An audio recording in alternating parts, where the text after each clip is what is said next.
Hello, welcome to this episode of Say Prayer Guys in Nigeria Never Happen to You. My name is Richie Adeu Sit Still. And I want to start this podcast today. Of course, it's the same time every week, 7 a.m. Eastern Standard Time, US and Canada, Fridays, and 1 p.m. West Africa time, including Nigeria, on YouTube and TikTok. Okay. I'm still on my series of telling my Biafra story. Not pleasant, not with what's even happening in plain sight at the moment. I'm not a prophet. I'm not an imam. But I believe that some of you in power or some of you in positions of authority go to consult with imams, with prophets to tell you things. But you refuse to open your eyes to things that are unfolding in plain sight before you. You refuse to listen to things that people mean no harm, but just cautioning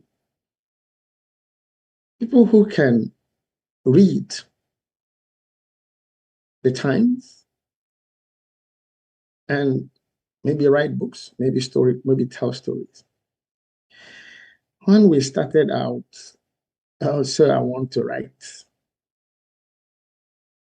I want to be a writer. I want to say a storyteller. Today, storytelling is everybody wants to be called storyteller today. But at some point in time, it was like a derogatory word to call you a storyteller.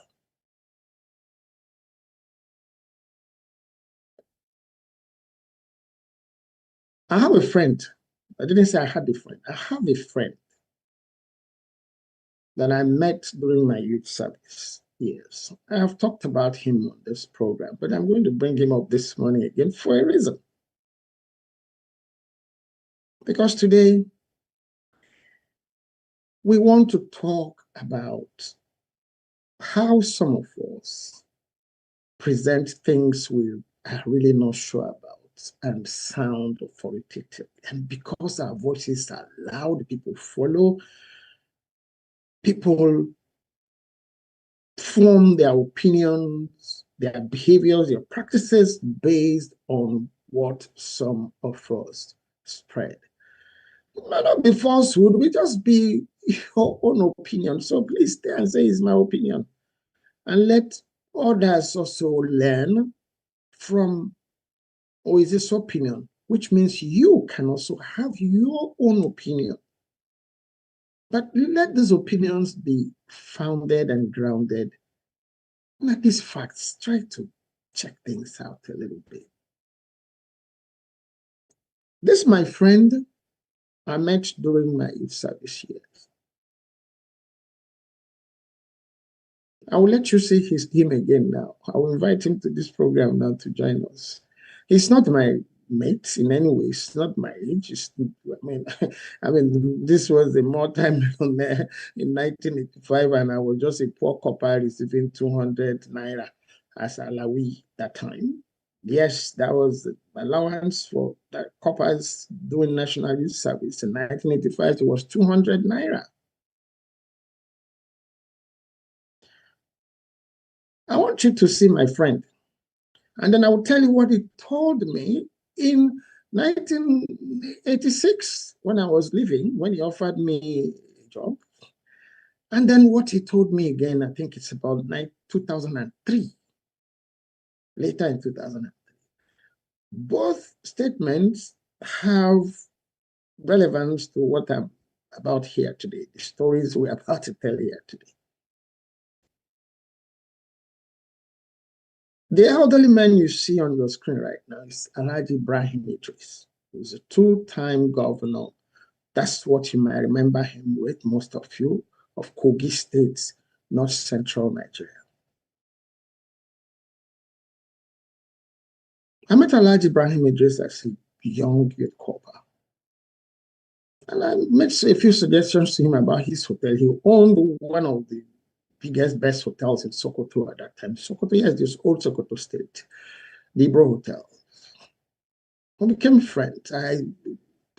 When I say friends, it's heavy, but then that's who we were. He was that simple when he saw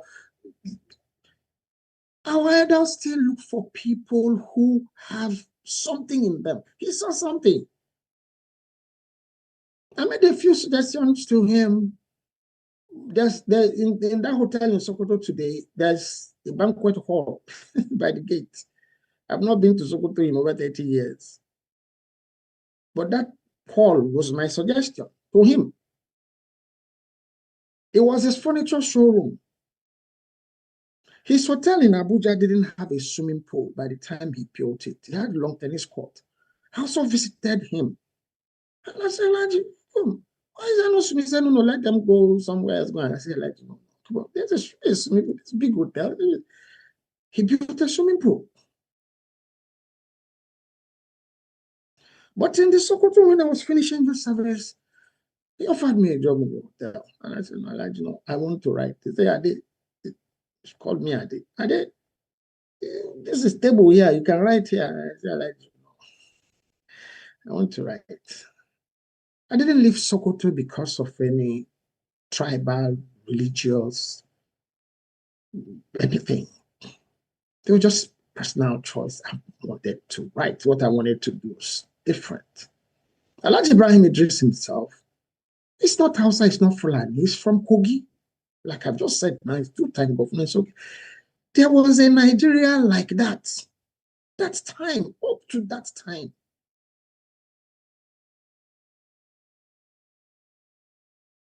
I will shock you a little bit more. I didn't take the job. I finished with services. I returned to the south, to Lagos to be precise. And I started a magazine. It's called Just It Magazine. I visited Alhaji Ibrahim Idris one more time. Within that time period, I traveled to visit him in Sokoto one more time. But then he was already building a hotel in Abuja. A lot of challenges, collapse, he starts again. He would tell me the stories of how he by himself carried headpans to join the workforce. Yes. He encouraged me. I learned, resilience a lot from him. Eventually, he finished the Sokoto Hotel. The Abuja Hotel was there. And there was a conference of a group, HIV and AIDS, group, association, national, had their annual convention there in the hotel. And of course, then I only just there to let him know I'm coming to Abuja. We didn't pay hotel. I didn't have a home in Abuja by that time. It wasn't until a few years later that I had a home in Abuja. So going to Abuja, I've been in the hotel. He takes care of my being there, or took care of my being there. So during that convention of that HIV and AIDS group that was held in the hotel, I had lodging from the conference, but I knew that his staff have seen me. They will, of course, normally when I arrived, they just allocate. So I didn't want confusion and I didn't want any kind of double dipping. So I needed to see him and say, Elijah, I'm here, but then these people having this conference here are taking care of my being here. And I was with his secretary who were gisting. Some people were in his office. Somebody came in, dropped some rim of some printed thing. On top of the wrap was a poster. Alhaji Ibrahim Idris was on it. Vote Ibrahim Idris, Ibro, Governor Kogi State. I'm like, I was alarmed. I was genuinely alarmed because I knew my friend and we used to talk. He said, look, literally, my party is any party in power. So I was curious. I couldn't wait. When he eventually, all the people in his office left and he asked for me to come in, and I went in. Alaji, what's going on? He said, I did sit down. Alaji, they will mess you up. I did sit down. I won't say the next thing he said, I won't. I will tell you the one that followed it. And he said, look, Adi, if you have money in this country and you don't have power, they will mess you up.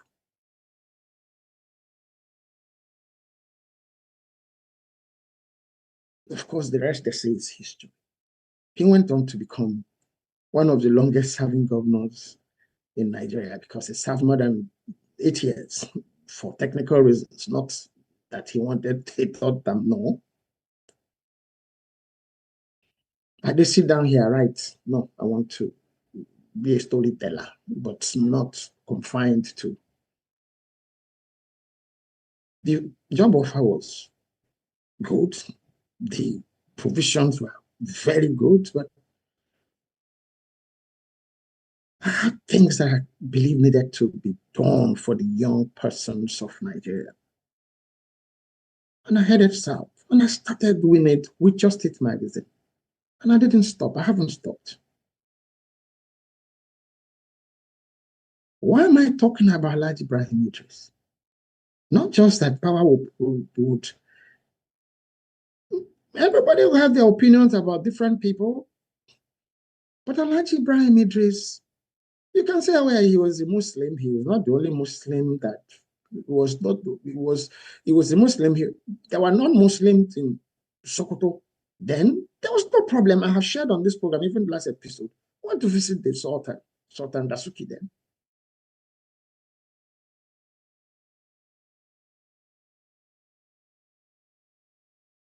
I also shared that by that time, it's not as if the signs were there, but the authorities were responsive then. All the churches, most of the churches in Sokoto town, Sokoto metropolis itself, were all on one street. Emaya.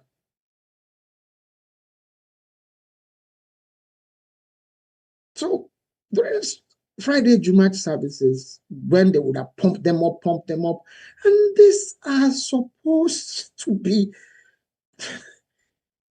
elders, learned people that are supposed to guide the young people aright into nation building, into personal development. No, they fill the hearts of young people with hate. After pumping them up when some whatever, like I said, the authorities were responsive that time. Somehow, they will know what had happened in the mosques, and they will position police, military personnel to block off Emir to protect the churches. Then, 1985, 1986. Fast forward to today.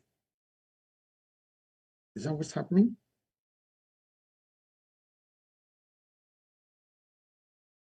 But don't let me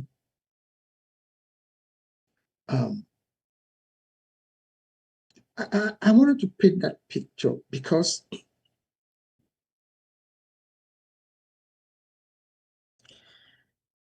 Nigeria was not always like this. We have allowed some people to sell us some narratives that have changed our behaviors, attitudes, and practices. Maybe even knowledge to an extent, because they've replaced the real knowledge that you should have with some fantasies. And they shout very loud, make it sound as truth. There's been a lot about this Igbo. I'm not running this, I'm running this program because I experienced this war. Understand it first and foremost. I have Haja Mariam's picture behind me here because she experienced that war. She lost. It cost her. I don't know any, all personal persons I know. Hans is here because each time I'm here, I feel I am not alone when her picture is behind. She suffered this. She shared her story. When she was narrating that story at the Twitter panel, she wasn't narrating that story out of malice, anger. I saw it. I looked, even when some people try to diminish her pains by suggesting that maybe some people have taught her what to say. How can somebody teach you what to say about something you felt? How can somebody pay me to write this book? And by the way, I think you guys need to read this book. Not so you can buy my book and give me. No, no, no. You need to read this book. That's also the reason for which, because I know we have some challenges about reading books, I had set out to launch a GoFundMe campaign to produce that story as a picture, as a movie, as a documentary. All we are seeing are still photographs, and we have, they say until the lion learns to tell his story, the hunter would always, be superhuman. I started by inviting people who have. I was 7 years old in 1966. A lot of the people who are ruling Nigeria now, that's that assembly, misbehaving assembly. How old are they? Not to talk of. But if enough people, Nigerians, that have gone through different things, Zango Kata, whichever, they might have seen our price, people who have suffered those things, tell your stories. Let Nigerians know. You see, right now, if not for social media, a lot of what's happening now would never see the light of day. You will not hear about them. The media will cover. What's the role of the mainstream media today? What's their role? That's why I got into media work. That's why I said I wanted to tell my stories. Started. And I'm back here again because of some misinformation being spread.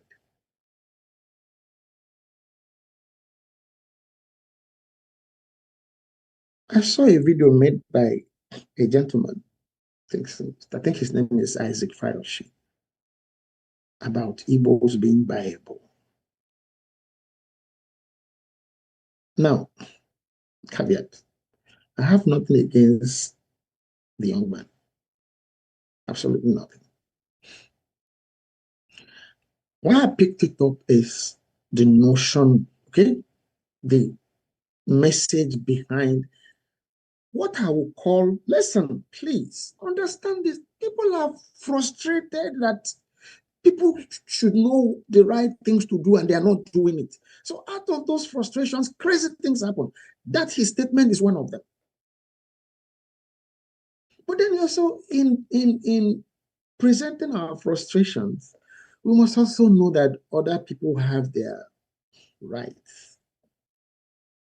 It's what he was reacting to some young Nigerians who decided to form a group to support a politician. It's their choice. It's their choice. In recent times, I've seen another group now form a counter. I don't want to be because again, that the time will come, not now. When I know where everybody is headed, then we can say, okay, let's talk about that. But right now, I'm talking about our tomorrow and how we got here. And who you should be listening to and who you should say, please. And then who you should be telling, please, at least you have the yam, you have the knife. At least try to cut the yam in such a way that it makes sense for everybody. So, having said that, President Bola Ahmed Tinubu of Nigeria is not the problem of Nigeria. I don't support him,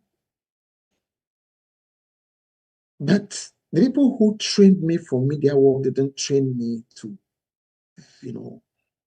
be sentimental. So you might not like the things I say them sometimes or whatever, but it's not about what I say, it's about what is being said. President Tinubu is not the problem of Nigeria. He's not the malady or the disease of Nigeria. He's a symptom of that disease. And I will show you. In this series, I have titled this particular episode, The Four Afonjas. President Tinubu is the fourth Afonja in that series. You hear her is the fourth Afonja. If you don't know who Afonja is, Google. At least you have a phone. Make some efforts. But I will help you still. I will help you. But before I get to, the narrative about the four Afonjas, I want to show you that Nigeria was not always like this. I want to show you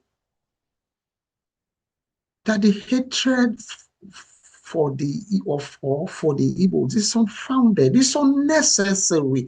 Nigeria is hurting itself.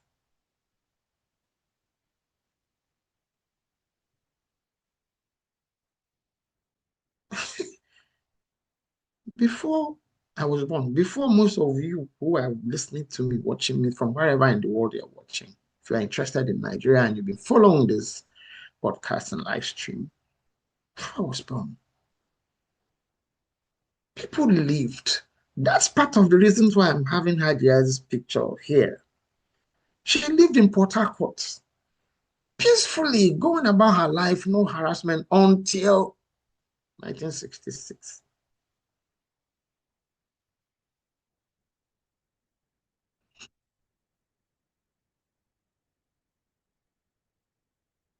Before 1966, Nigeria had 4 regions.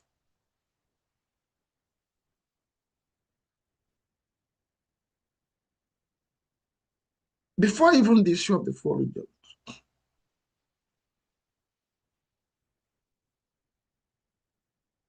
Sir Nnamdi Azikiwe was in charge of Eastern Nigeria, 1950, 52, 58.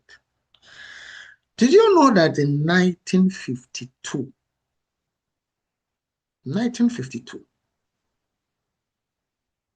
Enugu, the present day capital of Enugu State still, was the capital of that region. Heartland of the Igbos, their regional capital, the capital city.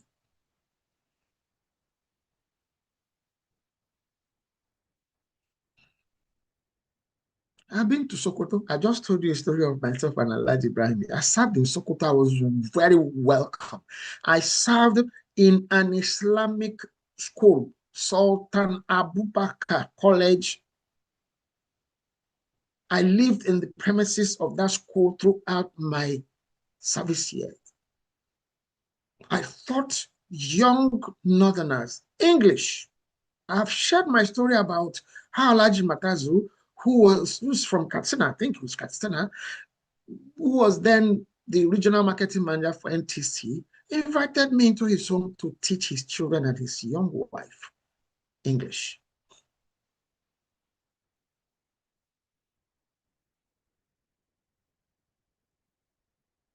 So it's not one side. People lived, not tolerated, lived peaceably with each other. And this is 1985. But let's go back to 1952. Enugu, the heartland of Igbo land, at that time, their provincial capital.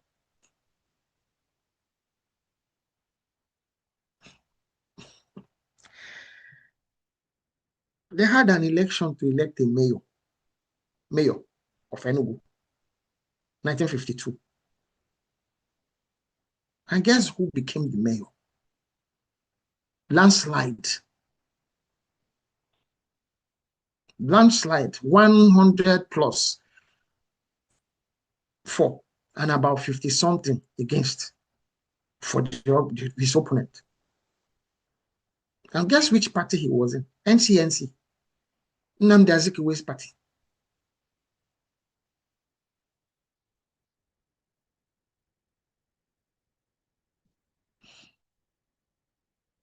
That man who won to be the first mayor of Enugu was a Fulani man from Sokoto. I know where Saifawa in this group. I know where, I know, I, I've shared in this series how we toured the old Sokoto state in an NYSC truck, presenting drama, not challenging, educating communities about the benefit of sending girls to school, about at least letting them get to some age before the issue of marriage happens. Yeah, not confrontational. People listen to us, coppers. The gentleman you see, the grandfather, not this gentleman, this our grandfather that you're seeing on the screen. I decided to ask the technical people to use those two photographs. So you see him when he's in suit, when he was in suit and nicely looking Western, and when he's in traditional himself. Kuspalam Altine, Altine, however it's pronounced. First mayor of Enugu City. A cattle dealer. He was not dealing in cattle to send his cattle to go and eat people's goods in their farms, destroy. He wasn't carrying AK-47 to vote. Who voted for him? No, who were those who voted for him? How many Northerners would have been in Enugu at that time to have made it possible for him to have won that election?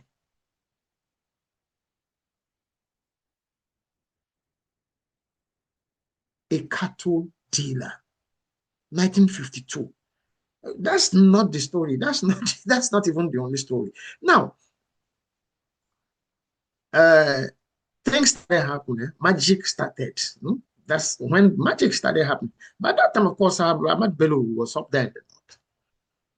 By 1964, or so we had that interview that I've played so many times on this program happened in 1964. But the things that led him to give that interview didn't start in 1960. He would have started his, and people over in the Southeast too would have noticing what is happening and all of that. And who are these same people? Politicians. But to let you know that the problem of Nigeria is not Nigerians themselves. When I say Nigerians themselves, the average regular Nigerians. No, it's not them. When Malam Altine finished his first term, and there was time for, guys, don't remove that picture, please. Don't worry, my face is not important. You know. When his first term ended and it was time for election, NCNC, remember, I'm saying the problem of Nigeria is politicians still today. NCNC asked him to step down for another candidate, maybe this time, maybe an Igbo candidate or whatever. He refused to step down, rightfully so. Not on the basis of you didn't perform, not on the basis of, okay, just step down for, okay? He stepped down and he contested as an independent candidate. Guess what happened? He won the second time. Who voted for him? He went to Sokoto to go and import people to come to Enugu to vote for him. No, it would be because of the kind of relationship we had with people around him. People saw something in this man. Not standing with party, standing against party structures. Yes, NCNC structures. He's a Igbo party. He's a Southeastern party.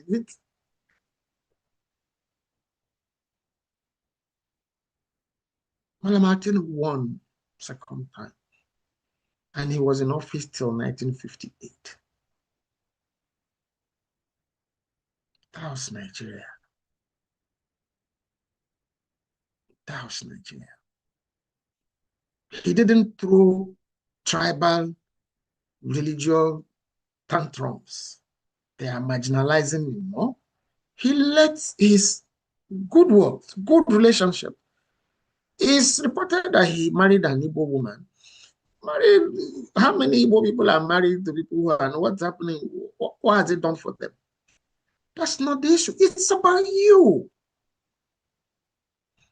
But then he said the noisemakers, the ones who are spreading ignorance all over the place, have made people to move their focus from character, performance, integrity to manipulations and criminalities as ways to retain or get into public offices in Nigeria. That's why we're here. Rebellion. Don't take my word for it. I'm going to let you listen to somebody now who is very much in the news now. You know, I'm playing this video. I'm going to play this next video.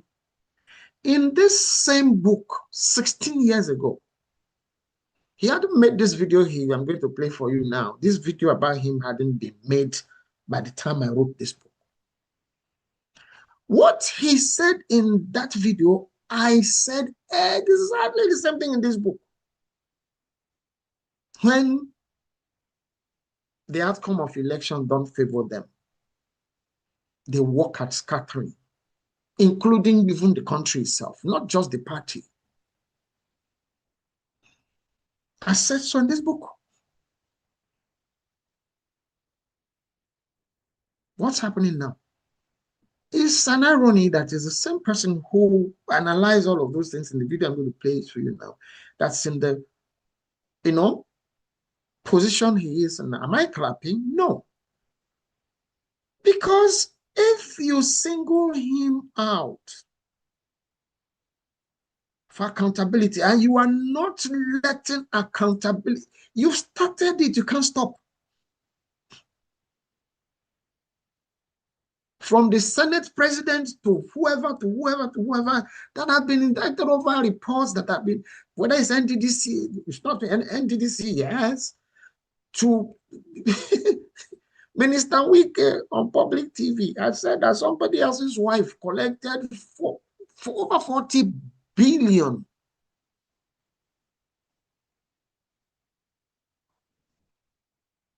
for development of women in the Niger Delta. How many women are in the Niger Delta? Yet somebody is there with weapons. I'm coming to all of that. A crisis, a market crisis that led to unfortunate deaths. You are now framing it on the same so-hated people that I don't know what your issue is.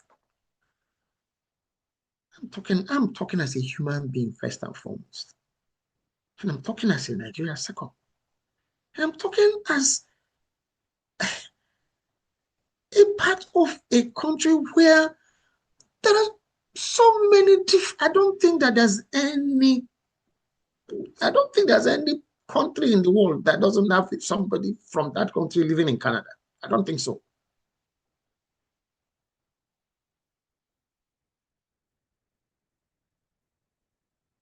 So peace and safety is more than anything. I want you to listen to this next video.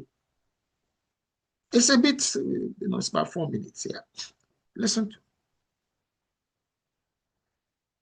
anybody who is screaming now on partisan basis, on tribal basis, on religious basis. I've said it several. Let individuals be held accountable for. Let individuals.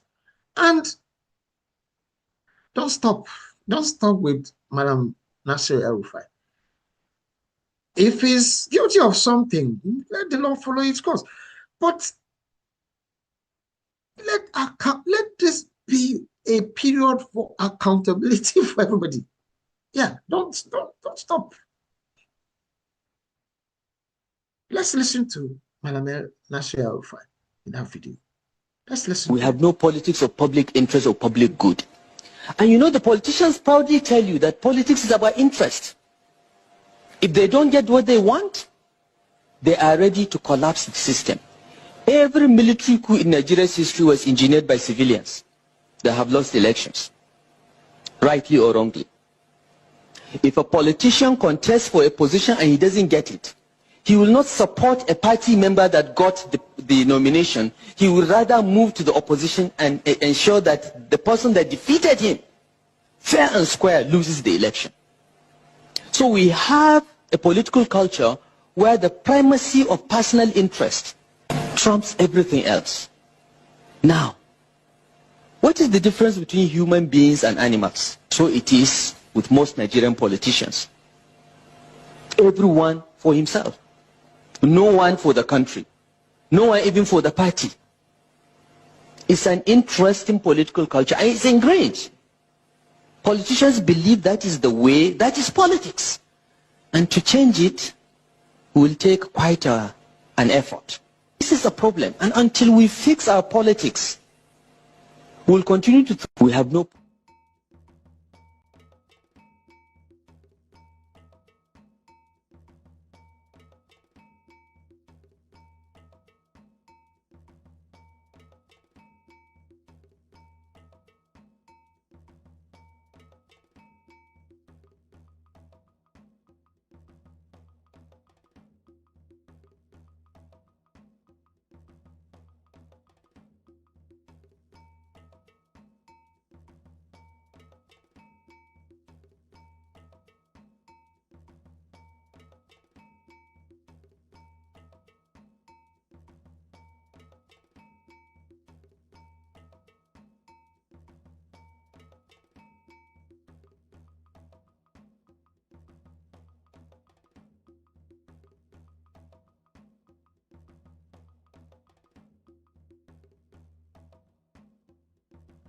Catching up with the guys on TikTok while that video was playing, because they don't have access to, except go to the YouTube channel, come to this channel to download that video.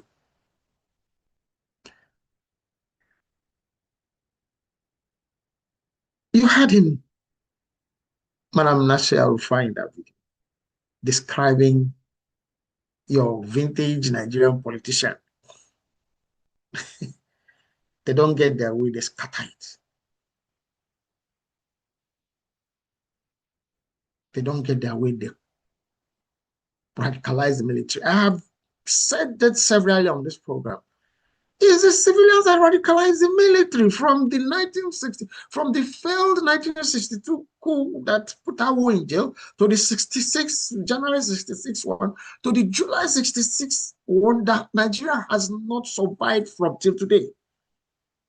Is the effects of that July 1966 coup that's put Nigeria in the state that it is now. And you had Madam Nasir El-Rufai,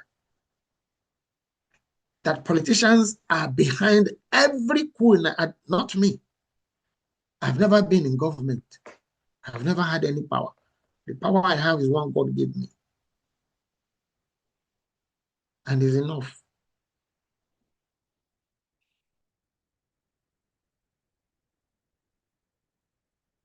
How has he that made that video, if he's that knowledgeable about what's going on, what has been going on, what has he done, or what is he doing? I'm not blaming him. He's not alone. He's not alone. None of them, none, not the sitting president. This is not out of any guile, out of any hatred. No, no. They are all in it. So when are you going to learn as Nigerians, as individuals, and stop letting them play you with tribe, with religion, with ethnicity, with region zone?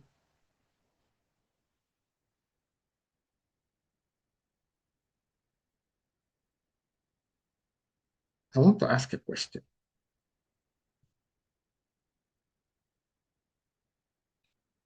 If a bill for election could be signed with that speed, yeah, that speed, to 2027, that's all that matters to them. Shouldn't be. I repeat, I don't know anybody, I don't have anybody who is active in the military. Nobody. And then I'm removed from anybody that's anybody. The only contact I have with anybody is what I'm doing here. Is you see me and I'm talking. But what are you seeing out there?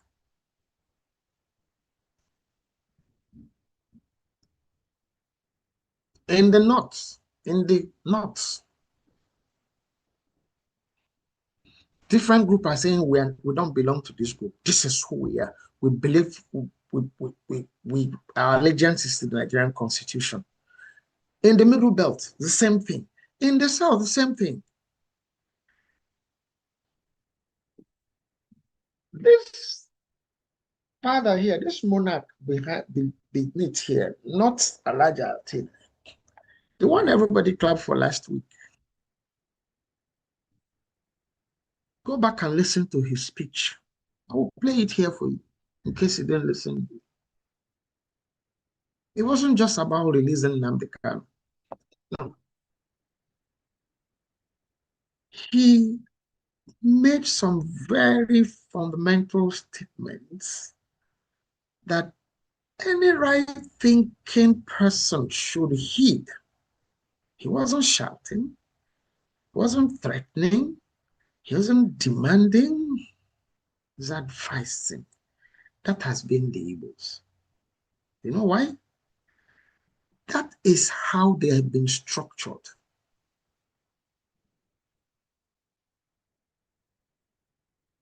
I lived among them.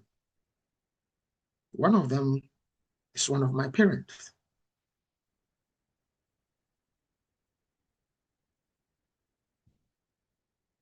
And anyone not understanding that their cultural makeup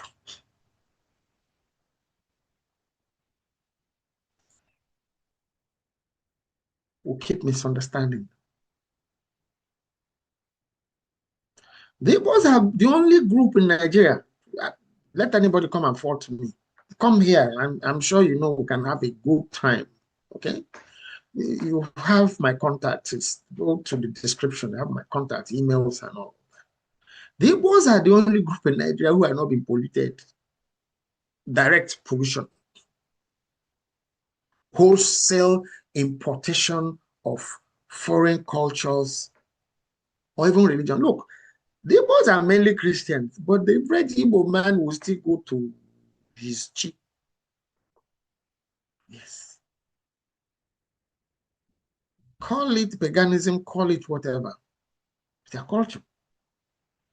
That is also linked to this issue of Igbos don't sell their land to strangers. You don't understand. The land in Igbo land is more than a resource. It's divinity. They are living, their life is tied to it. When you hear things like Nsala, depending on what part of Igbo you come from, you hear people speaking. Abomination, taboo. When you hear things like Wafo, there's someone like Yorubas would say Omoluabi. Huh? It's someone who has imbibed the cultural, traditional etiquettes of the people, who is well behaved. The community respects that person, not your money. People don't respect your money.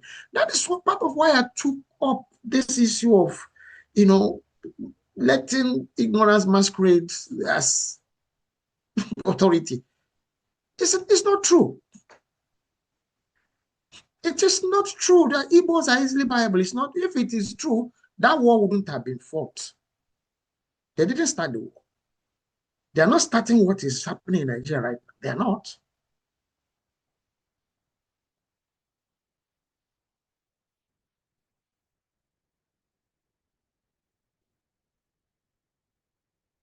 Go back in history. Why were the Igbos about the last for the British to overcome in Nigeria? Go and check the history.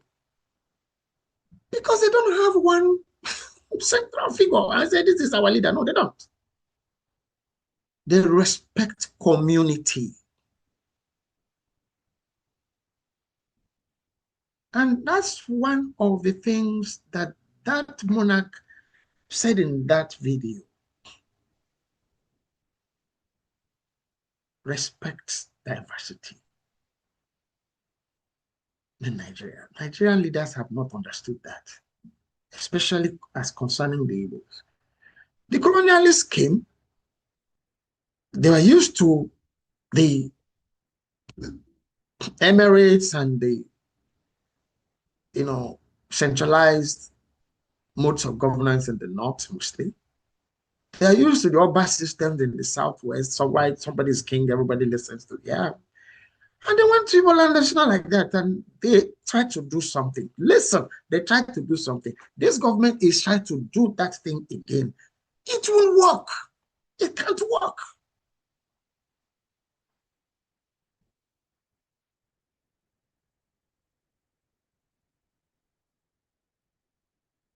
The colonialists created the customary chiefs.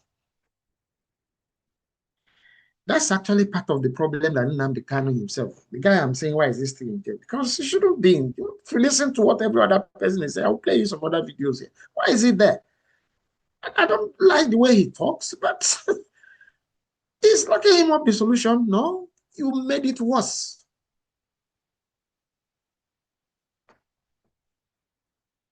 For you to understand that community issue with the Igbos, why are the Igbos still sitting? Why are the people in the Southeast still sitting? Well, not the whole of the Southeast. Why are the people in the core Igbo states, why are they still sitting at home on Mondays? Who is forcing them?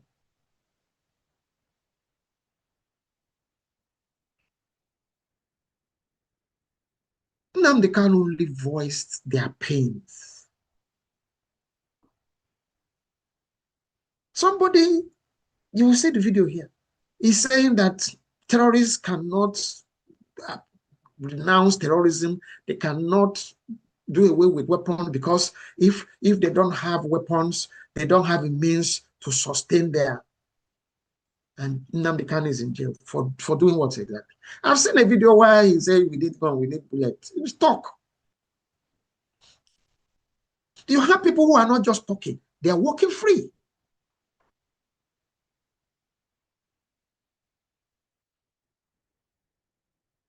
I'm not clapping for criminality of any type. I'm asking for equity, justice, and let the authorities take charge of Nigeria. I started this particular episode by saying that the security authorities in Nigeria were preemptive. Earlier on, I mentioned what used to happen in Sokoto 1985, 1986. Religious extremism didn't start today, but the government was on top of it. The government took care of Maitasine. But when connivances happened, when rebellion started,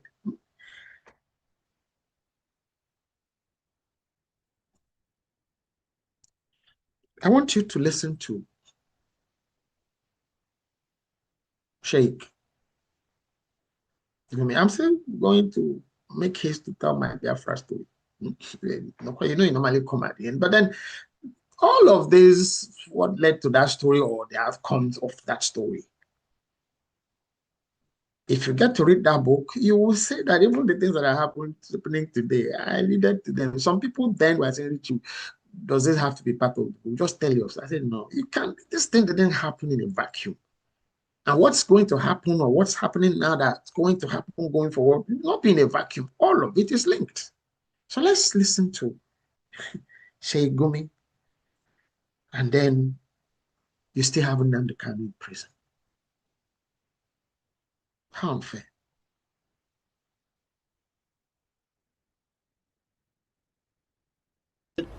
We are under pressure to fight government that has helicopters, is bombarding us. So you remove the pressure, the need for the money is there. When you go there, you don't see any luxurious life. You don't see any luxurious life at all. They are living in huts. They have nothing. They drink sometimes from the stream. So I don't think we can say that they are used to a luxurious life that they won't live it. Actually, they don't even know it with all the money they get. Sheikh, like you said, they are under pressure. Government is bombarding them, and according to what you say, they are saying that it looks like they're under attack, so maybe they're acquiring weapons to protect themselves. But then again, if the pressure is that much, why don't they renounce banditry? And are they also considering the lives of those that they are also taking, and the lives of people that they are also making, unlivable? Okay, you see, if they leave banditry, they will have source of financing their war machine. The question you ask, why are they fighting them? You see, the herdsman has gone through a lot of hardship. No government has really actually sat down to see into their plight, to modernize them, to even spend anything. Not one kobo of our Nigerian budget goes to them. And now they feel they are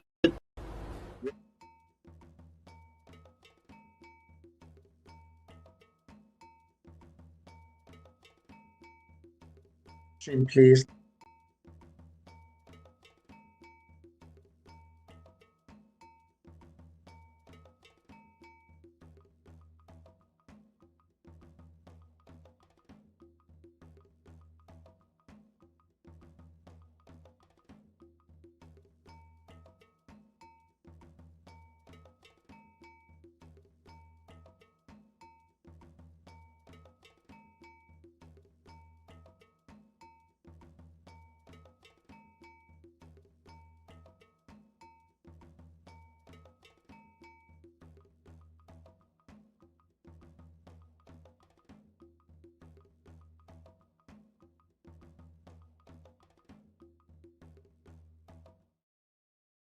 You heard that, like Sheikh Gumi.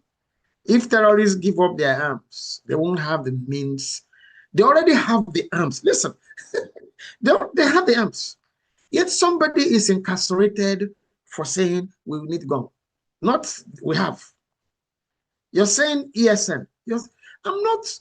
I'm not in support of any of those things. Violence, no. But I will share a story here for you to have another understanding of who these guys are, the Igbos. If I wasn't there during that period of that civil war and after it, some of the things I'm sharing with you here I won't know. And when I say that, I will steer from a a city boy, okay, to a village boy. Okay, good. The two groups now are there. From a city boy, Patakpot boy to Anomoba or Sauku boy. And that practice had been going on. What I'm going to describe now had been going on even before the Civil War. Even after the Civil War, it now continued. There's a group, I think I mentioned them on this program before.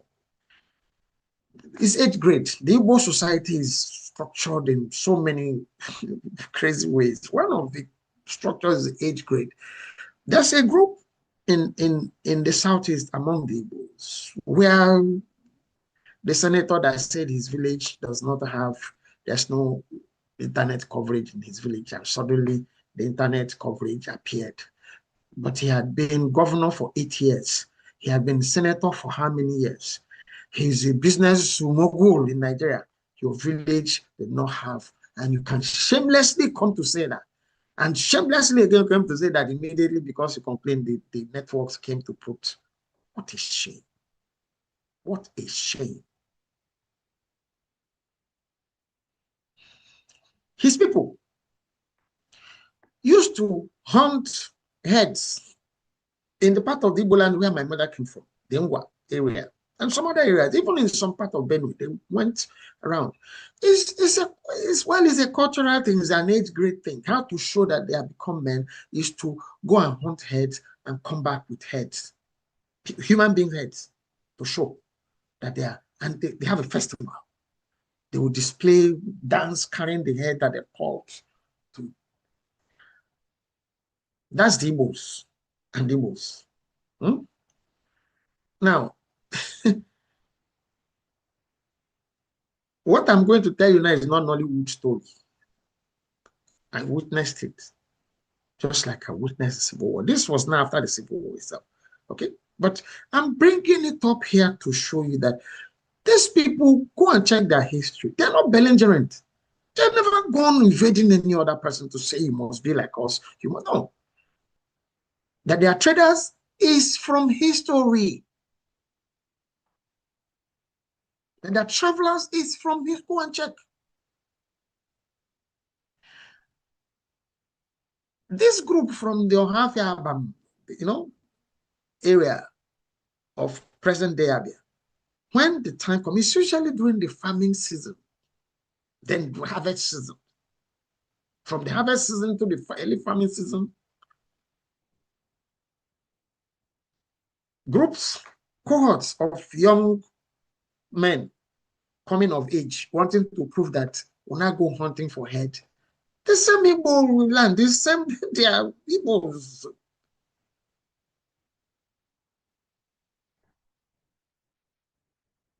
But something remarkable happened. The Igbos are organized communities, localities, from compounds. That's how the authority flow. So if you don't understand it, now you continue to fight. So you are taking their governors to cross over to your party. Their governors mean nothing. In case you don't know, they don't mean nothing.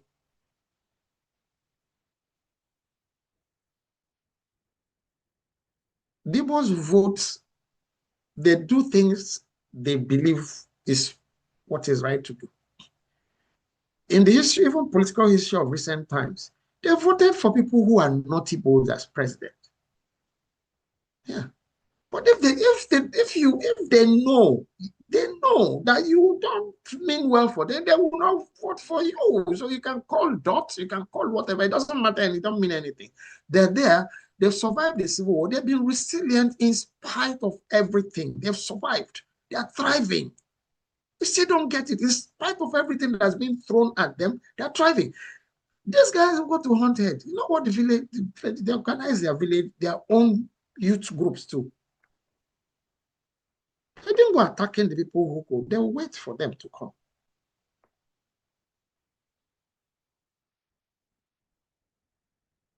They will catch them. So if you come to hunt head, your own head becomes re-hunted. As barbaric as it sounds, as gory as it sounds, those people, when they catch them, they don't go back.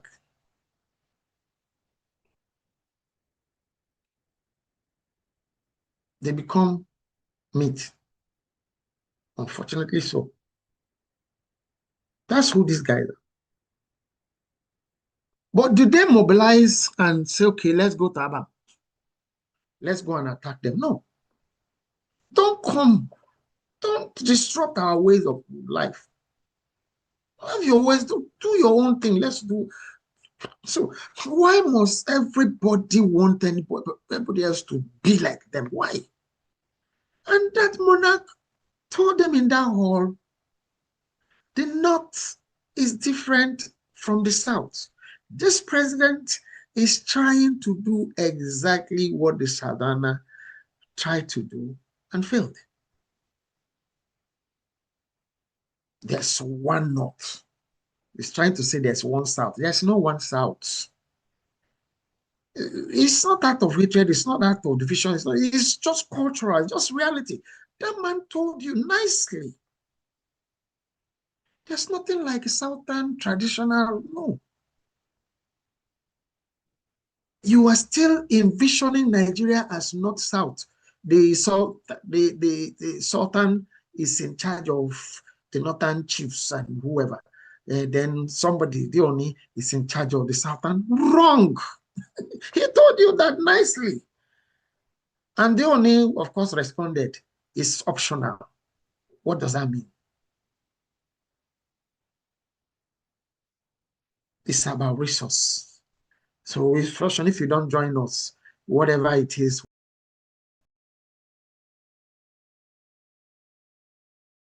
where is the cohesiveness?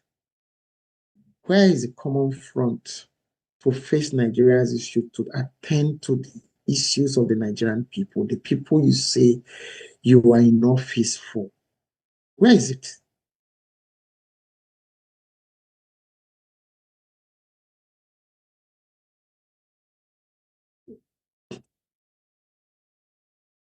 General Buhari, he is no longer with us here. He had his chance, but he misused it.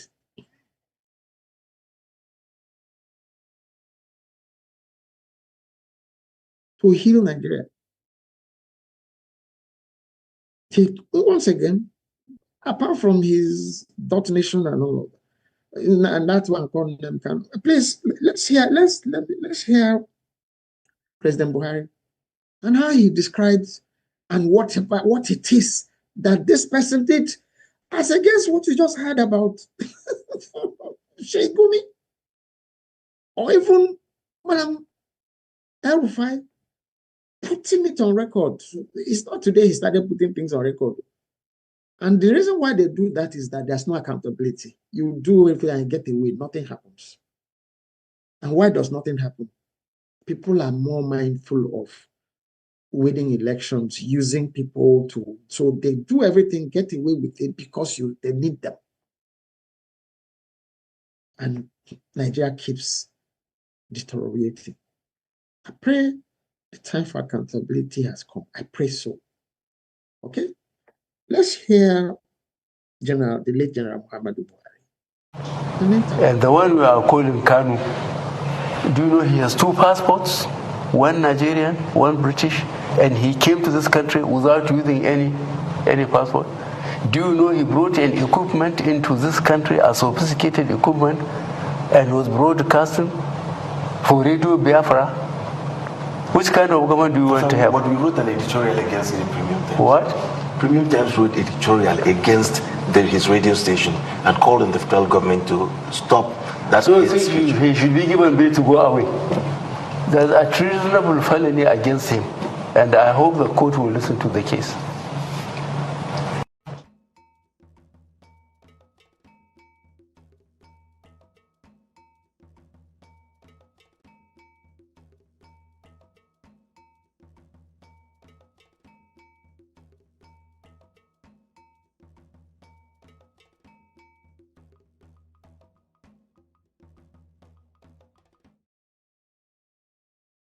Nnamdi Kanu imported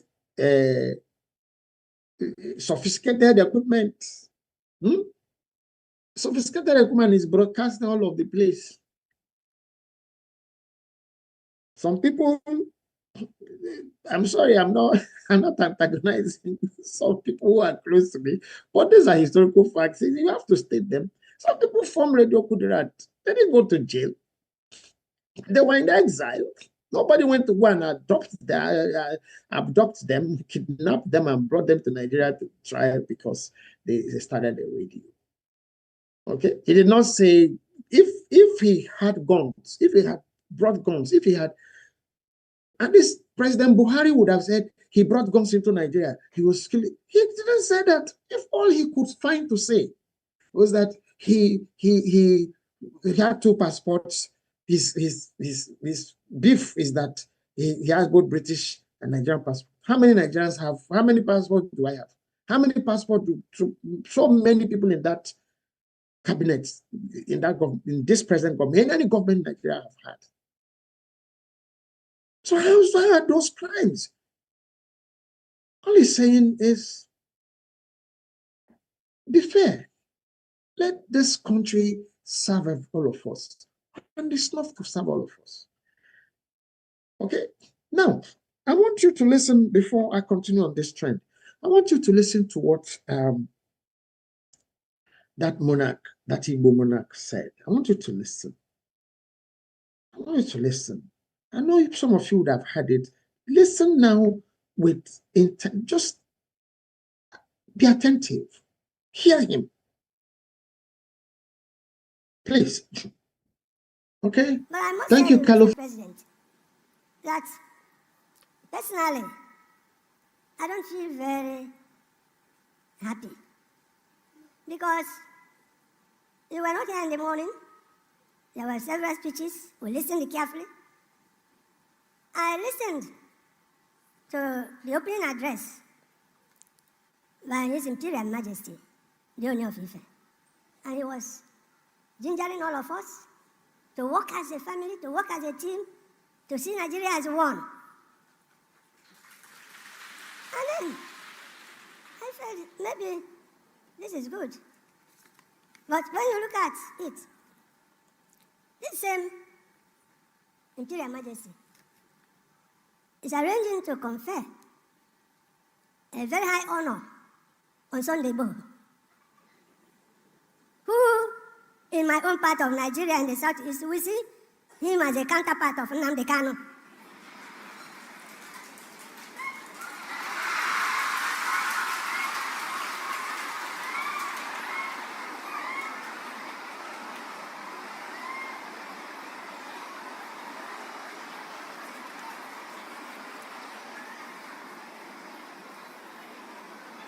And my brother, fellow royal father, the Imperial Majesty, does not seem to understand the pain in my heart when Nnamdi Kanu is in Sokoto. So, sir, the ball stops on your court. Bring this man out. If we don't want him in Nigeria, return him to Kenya or London, where they took him from. You see, some of us here are being asked to go and work, but the young people in the southeast are so agitated, they can even beat us. They see us as sellouts. We come to Abuja, they may think we come to collect money, and then we keep quiet. So, sir, please do something about this. Do something about this. We cannot make progress in this country if we don't tell ourselves the whole truth. There's no way. There's no way. Now, again, they were talking about Southern Traditional Rulers Committee on Health. And the eminent Professor Patel was saying that this will become an annual event, what we are doing today, if I heard him correctly. The truth of the matter is that there is nothing like Southern Traditional Rulers Council. If you come here, Pacha, and you give money to people on that basis, it's not correct. The South is not the North. We have our system. We need unity in diversity. So that people, so if you want to deal with us in the southeast. If you have resources for us, give it to us. Don't give it to people who come and say, we are Southern Traditional Rulers Council. Democracy is a representative government. And anybody who goes to present himself without his people is not democratic. So get it. We think that we will do our best. Mr. President, we are going to support this head. Do all we can, but please listen to our cries. May God bless all of us.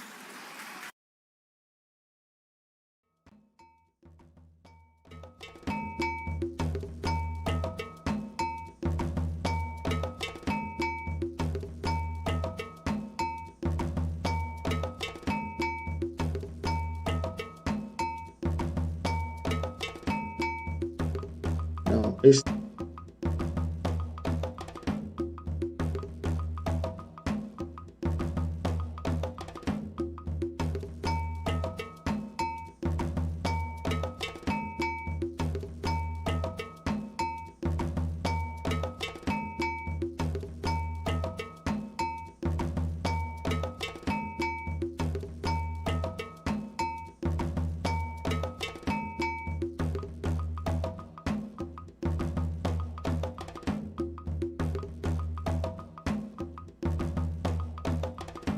Yeah.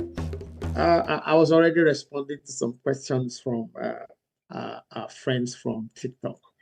Okay, so you had the monarch. You see, for me, in my opinion,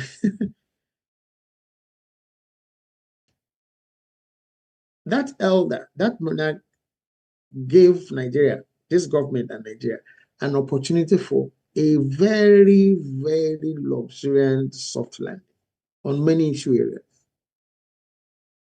Okay? He informed you that even as traditional ruler, that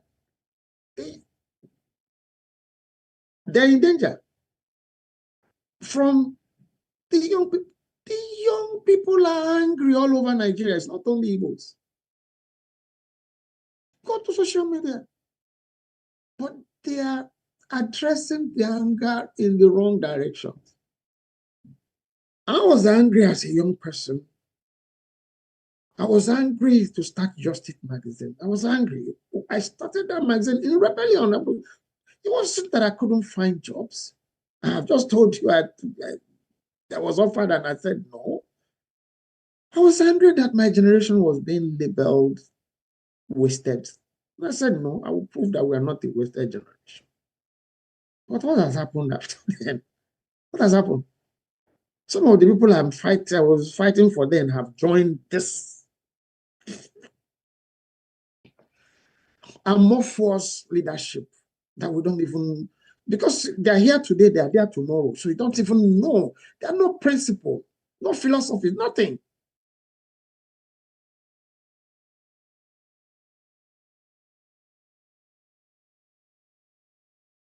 They can even beat us when we go back thinking we came to collect money.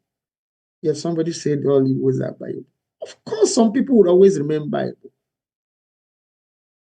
Some people would always remember Bible. You have a group ganging up,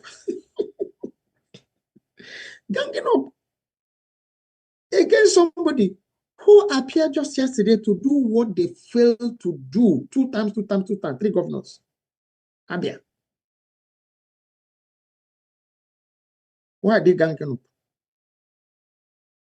Those are the viable ones. We didn't say, but when you generalize, that's what the problem is. They have been bought, and they are being bought. It didn't start today. Go and look at their backgrounds. Where did they grow up?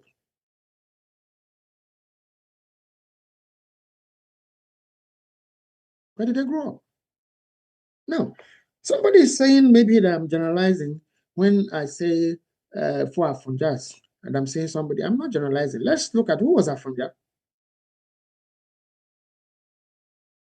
And why am I saying who are those that really, really, if we now talk about Nigeria in terms of North-South, who are those that sold out the South? It's not the Igbos.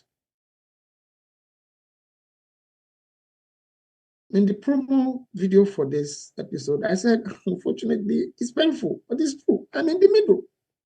I'm both an Igbo man and a Yoruba man. Unfortunately, so well, not unfortunately, it can't be unfortunate. That's who I am. It's not unfortunate.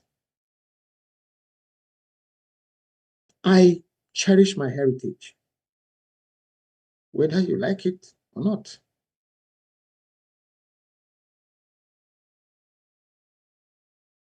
If it comes to the issue of selling out to the South, if there's anything called sell out, because you still need to talk about individuals.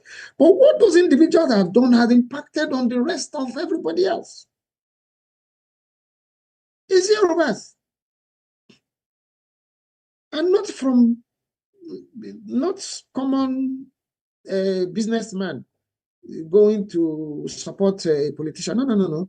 We're talking about institutions selling out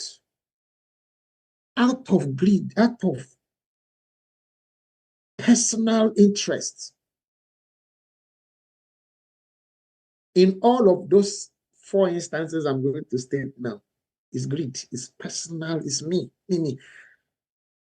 President Tinubu didn't start a Milocon story. No, didn't. Then it's not. It's then, and he just studied what others had done before him and then used the same playbook. But unfortunately, that playbook has expired. It's supposed to be, is in a position now to be a hero in Nigeria, in Nigerian history.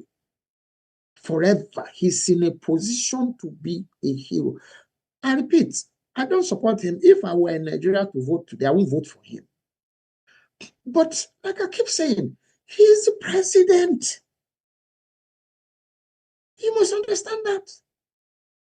He can make things right.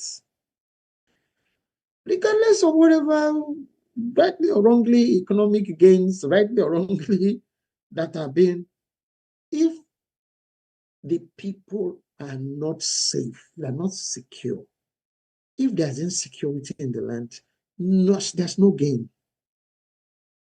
But how many days ago, an Oba, a whole Oba, a traditional ruler, in his domain, in his palace, whoever did that, no matter where they come from, whoever, they killed him. A tradition. Let me go back to Afonja. Afonja number one.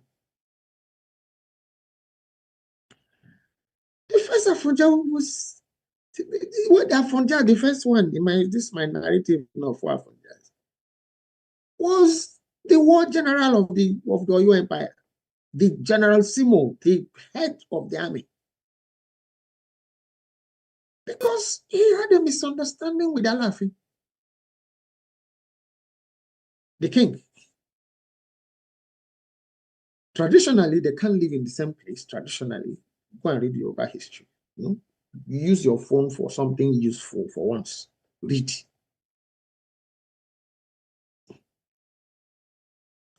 A dispute between them. He decided to go to partner with a cleric, an Islamic cleric. And by the way, you see, those people, what their story going on now?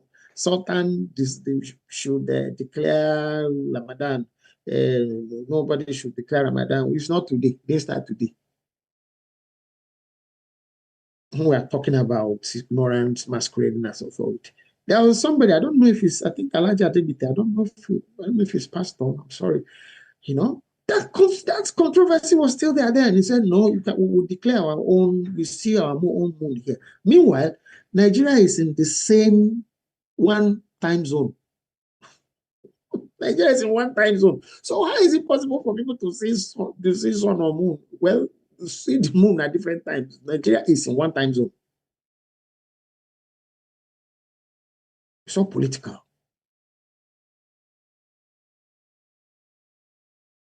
It is not the Sokoto jihad. It's not the 1804 Uthman Dafodio, Sheikh Uthman Dafodio jihad that brought Islam to Nigeria. It's not. Islam has been there. Even he himself was an Islamic scholar in Kobe. It was this whole issue of radicalization that made the ruler of Kobe to exile him out of rebellion. Rebellion. So Nigeria is founded on rebellion. And that rebellion has not stopped. You had Malamia, if I don't win, if it doesn't go my way, it hasn't stopped. So Afonja number one rebelled against the Alafi, partnered with outsiders. That is why Ilorin is in the state it is now. Every other thing that is happening into the southwest, into the north central, and all is Afonja. Conniving, partnering with Alimi. Alimi is the Islamic scholar, while incidentally he was Fulani. Okay, he was a scholar, he was part of that jihad. And who were their soldiers? Disgruntled elements in society. Who are the terrorists today?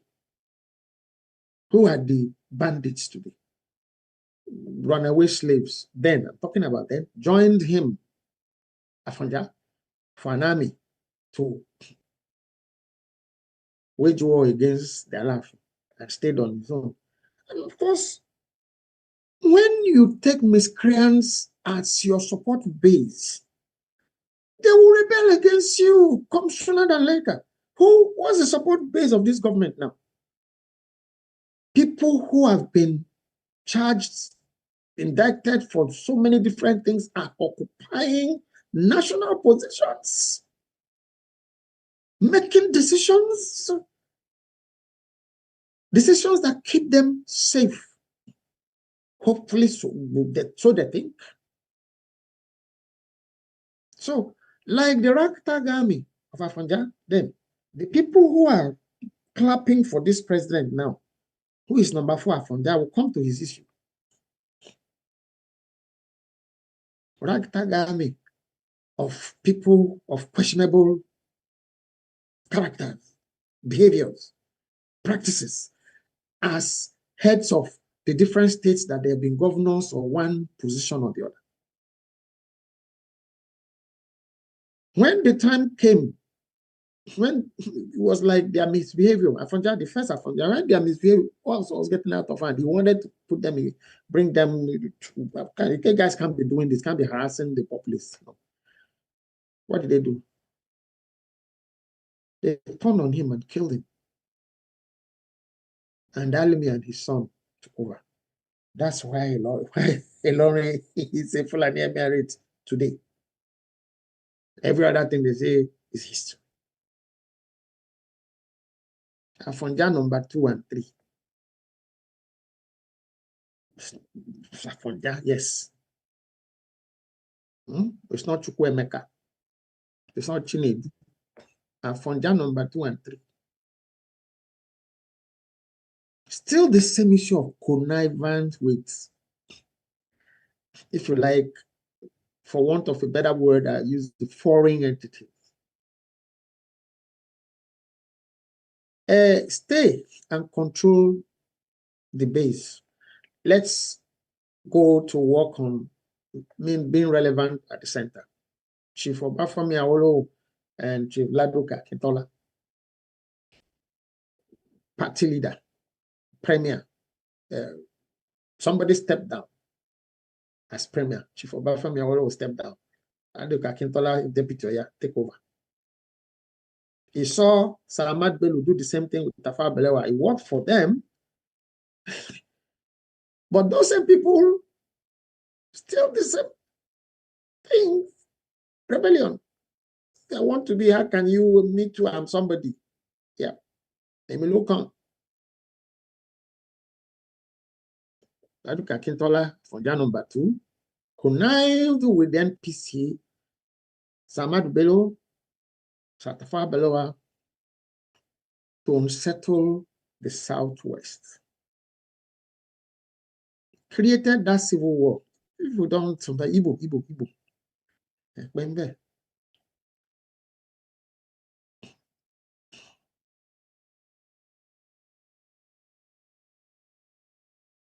Connived with NPC, Salamat Bello, Tafawa Balewa, and sent his principal, his Oga, to jail for treason. So he planned it. Akintola connived with them to send Awolowo to jail. Was anybody that sent him to jail? No. Who helped Yawo while he was in jail? Igbos are this, Igbos are that. Come on. Am I saying that every Igbo person is a good person? No. If every Yoruba person is a good person, if it's every Hausa person, no, every human being, there are human beings that are human beings. Why they sent Awo to jail? And what I will tell you is Afonjas number 3. They sent him to jail. They wanted to send him like Nnamdi Kanu now to a jail in the north. 2 Igbo people resisted that and made sure he was a Southern, because they couldn't do anything about he's going to jail. They were not in control, but they could influence, okay, at least no, don't let him go to the north. He went to jail in Calabar, in the south. But everybody kept quiet. They took him and come to Sokoto. Yeah. So what he did, what he's charged for, what he's indicted for, is against the North, not against Nigeria. There's a prison in Abuja. They didn't put him there. But 2 people, Sir Michael Okpara and Sir Nnamdi Azikiwe insisted that no, you can't tell him not to get out. While he was in prison, Chief Awolowo, listen, which is why I'm coming to him as Afonjas number 3.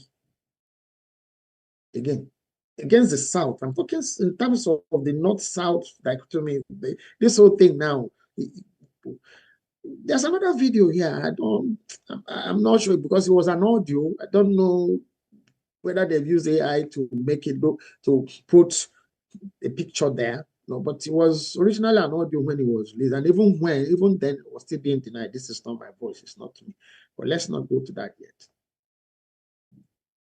While Chief Awolowo was in prison, the government of southeast of Nigeria under Sir Michael Okpara made his wife a minister, if you like, an office, gave her a salary, gave her an official car. While Chief Ladoke Akintola's party was announcing fake results and all of that from rigged election, the same government of the southeast of Nigeria sent broadcasters that were broadcasting the real result from Chief Awolowo's house. Igbo, Bayebo, traitors.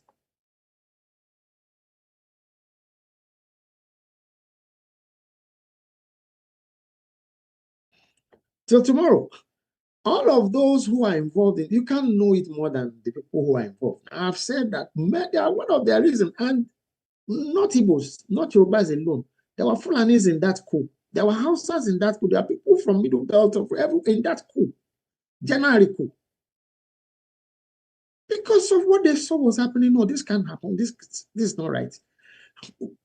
Unfortunately, they went ahead to kill people. Don't kill people. Arrest them, jail them. To release Chief Awolowo from prison, he sounded the most reasonable of all of them to let him be prime minister. Meanwhile, the military has been radicalized already anyway. You had Alhaji Rufai, you had him. It's not me talking. This will have been at every coup in Nigeria. You had him, not me.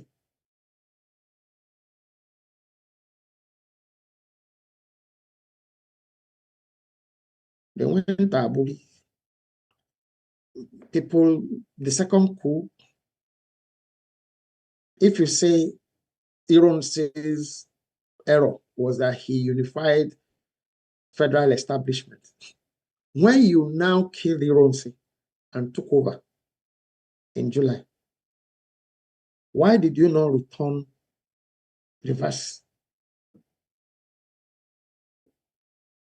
You still were in regions, but you still retained the center as supreme, which go on, okay, occupied. He's alive today. He has refused to write a book from, I don't know if he has written one now, but from the last time I heard him say he's not write a book, he's not written. He owes us a book.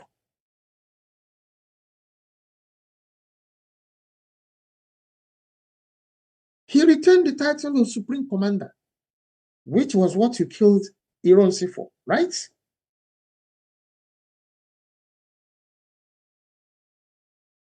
Isiboku. Ironsi's people don't even know him as Igbo. Nziogu's people don't even know him as Igbo. They were more of north than southeast. Just truth. Because they believed in one Nigeria.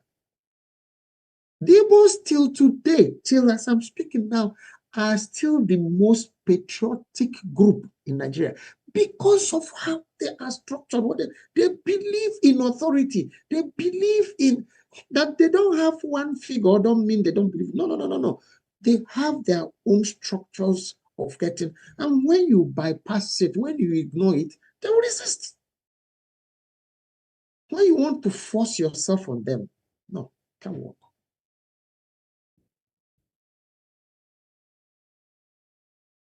They went to Aburi. They were still in region. Okay, go on. By the way,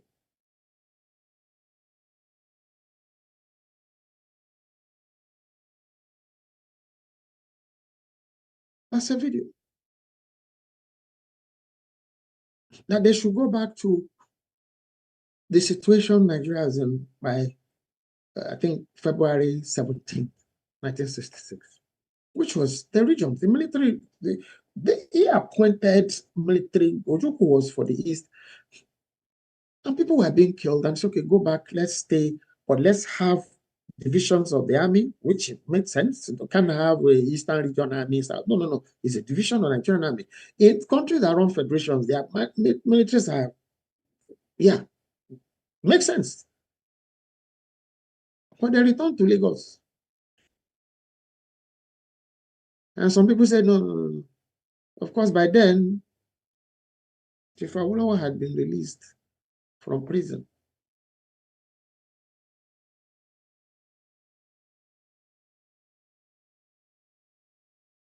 Returned to Lagos.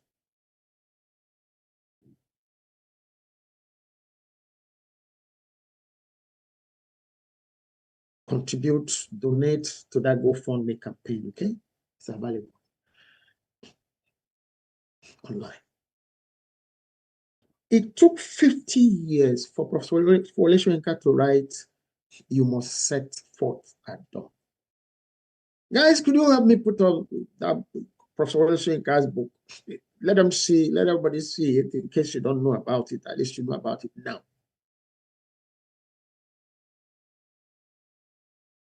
Some of the things I told you about Chief Awolowo, what the Southeasterners did for him and his family and all of that, some of that are narrated in this book. 50 years after. 50 years ago, people have formed their opinion. Chief Awolowo himself had time to write books and tell his own side of the story the way he wanted it told.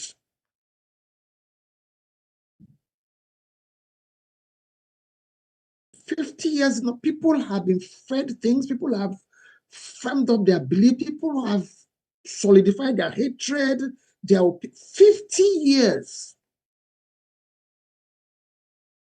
Before this book was released, before I even know he was even going to write, when I was preparing to go for my youth service, I had a very close relationship with my father, very.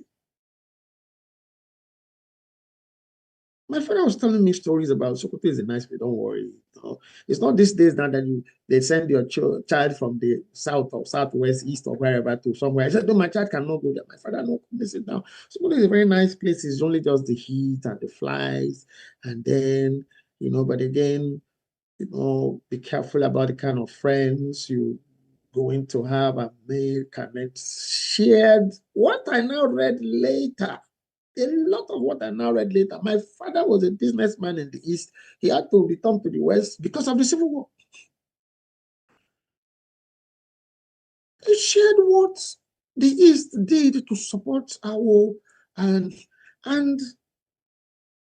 I quickly come to this show, but then he abandoned them, betrayed the South, connived, personal ambition. Yes, personal ambition. But then eventually in 1979, they showed him. Oh, they showed him. 12 to 3rd.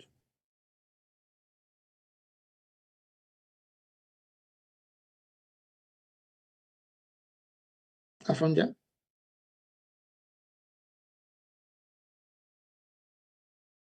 Ilorin have been taken over. The South had been practically taken over. But for the Igbos again, yes, but for the Igbos.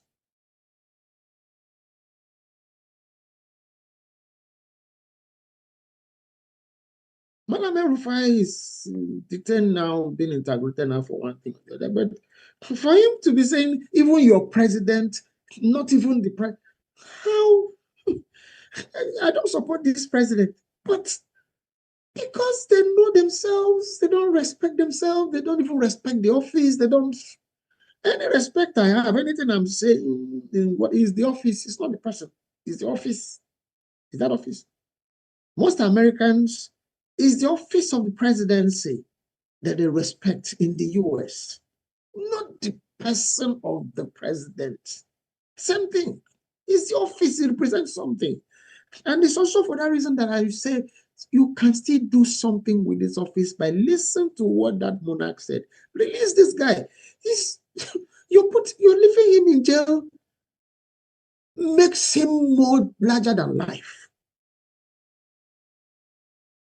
Like the man jokingly said, and all of you laughed, including you, Mr. President, you laughed. If you ever see this video, people who know you will see it. You laughed. I saw you laughing on the chair like that. Yeah, you laughed. Return him to Kenya or return him to, yeah. He gave you an opportunity for, you can say at least, if not for, look, let me tell you, this thing is because of that, okay, just soft landing. Okay? And then diffuse certain things from certain groups. The young people don't know the things I'm sharing here. They know hunger. They know joblessness. They know hopelessness. They know insecurity. They are only reacting to things that they are seeing now. And they find somebody who can shout. Did that monarch shout? Did he shout? Was he shouting?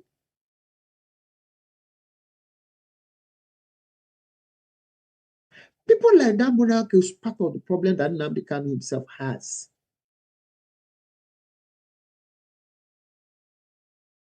But they can't abandon him. How many times have you seen any Igbo personality publicly speak about? Nnamdi Kanu has a problem about that same issue of Nwafo and Omenan, tradition, culture. The Igbos don't have king. I've said it here. Now Kanu appeared parading himself as if he was royalty, was monarch.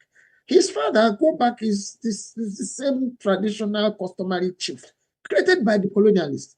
The people resist that till tomorrow. I saw it, the one that was in my mother's village. They don't reckon with him. But he goes about whatever. They don't reckon with him. It's not the same thing in the southwest. It's not the same thing in the north. Not even the same thing in the north central kingdoms. No. The Igbos don't have that. But they've also gone, they've learned, they copied, they come back. That is why you are having people doing city boys. They've gone to learn from other people's tradition. The Igbos, you know, we produce a video for you here. And this in the song, the soundtrack for this, the music, the group we picked here. Their message in that song is central to the core Igbo person. Community. Allegiance. The allegiance is to community, is to the land. If you understand that and relate with them that way, they will follow you. They have followed several people that contested. They voted for MK, MK an Igbo man. They voted Shagari, Shagari an Igbo man. I can go on and on and on. They voted Yado, Yado an Igbo man. They voted Jonathan, is Jonathan an Igbo man? At least these people will come and tell you we are not Igbo. It's still going on. They're still trying to find themselves who they really are. I'm a Yoruba man, but I can't ever discountenance my Igbo heritage. Not possible.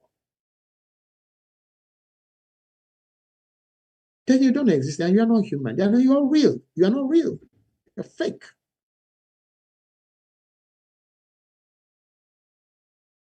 Like I keep saying, we don't have any hands of choosing what kind of families we get born into, but we have every responsibility to, you know, come up with one we create. The same way, we don't have hands in how Nigeria came to be, but you are there now. You have a hand in how you can stop all of this. I wanted to ask a question before I said play that video. If you could sign that bill for electoral reform, well, the reform, all other things in there were okay, except for that's real-time electronic transfer of results. That's what people are crazy about. Okay, if you could do that with the speed that we could, why is it not possible to do a referendum in Nigeria? Why is it not possible? I live in a province in Canada that is in all intents and purposes a country, but they're still part of Canada. They've done a number of referenda, but they've not managed to get that required to separate. But they're still here, and everybody treat themselves co-equal partners in a federation. That's what's needed in Nigeria. And you can do that, Mr. President. You can't do that. I'm not your fan. But for the office you occupy, you can do that. You can sacrifice that. I read a story of how you made Senator Gani Solomon a senator.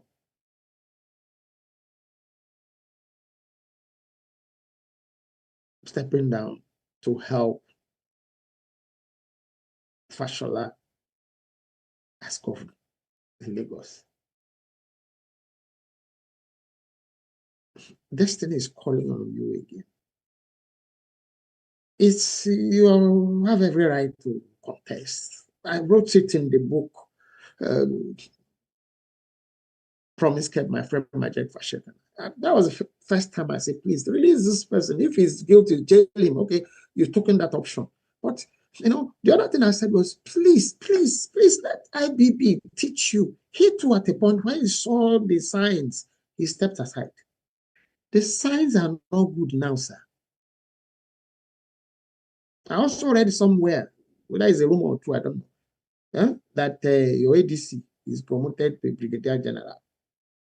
There's a stamp of Sahara reporter. I don't know how true it is, but so allegedly that you're not you now, that your ADC is promoted to Brigadier General and ADC, Nigerian Army.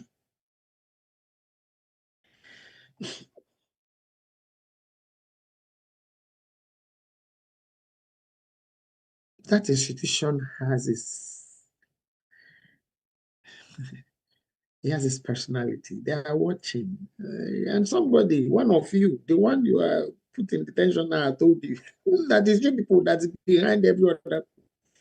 You have some people detained, they say they planned last October. I read somewhere again that some other groups, I pray that they do not convince you that some other people who have nothing to do with anything now, that's why they get arrested. Political, no. Sir, you have an opportunity to end all of this. End all of this by holding everybody accountable. End all of this by saying, okay, you guys did this, let's do a referendum.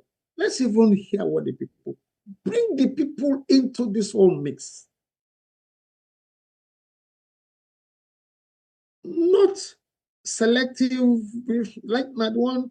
I wrote it in this book, Sovereign National Capital. No, it's for people to go and collect allowances, settle people. Nigeria is in the state that it is in now. You're calling traditional rulers to talk about health. The health issue of Nigeria now, as important as health is security. It's unity. And that monarch went ahead to give you a blueprint of the unity thing. The only of Ife is head of how? In the south. There's no one south. There's no one north.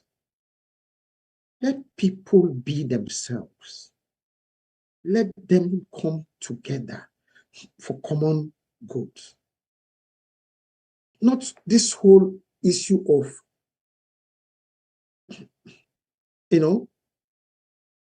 capturing the center, capturing the state, having everything in one place. It has not worked. It is not looking like it's going to work. But the good news now is this present administration has everything it takes, including, they have everything in their pocket, from judiciary to the legislative to whatever. So it's okay, let's even do this referendum. For me, The issue of referendum in Nigeria is more important than that 2027 election, in my opinion. Let people discuss what you want as the issues in the referendum. Let people speak. Don't manipulate nothing. Let them speak. Nigeria is best. The issue of terrorism will die a natural death.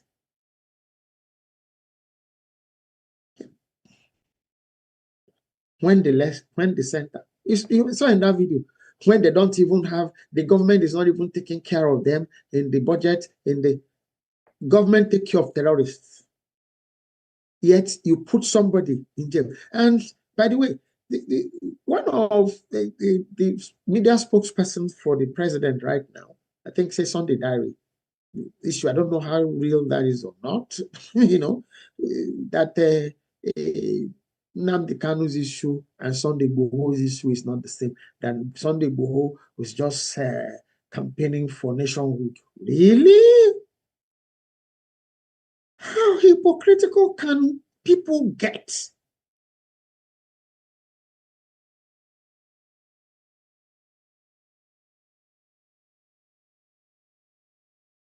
Afonja number 4. Alhaji Senator President Bola Ahmed Tinubu.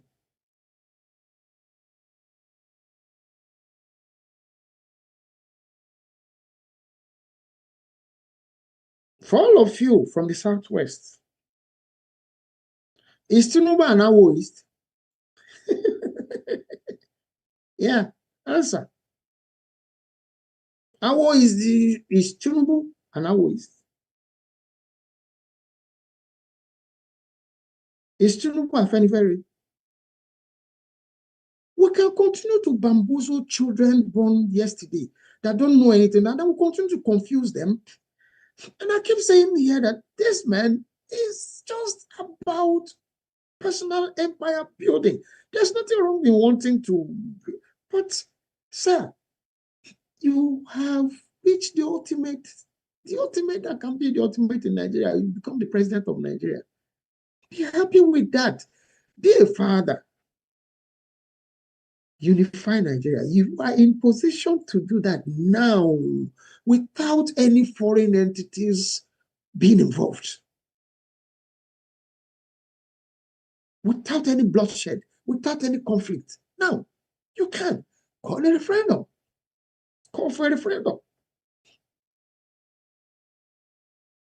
Let your National Assembly debate on what issues will be in that referendum. Or ask the people what they want as issues in the referendum. You can do that. Instead of going to offer jam 50,000, one Igbo trader will come out and give them 1 million, whatever. I think that's the issue. That's not their issue. Let's stop this issue of giving people rice and things.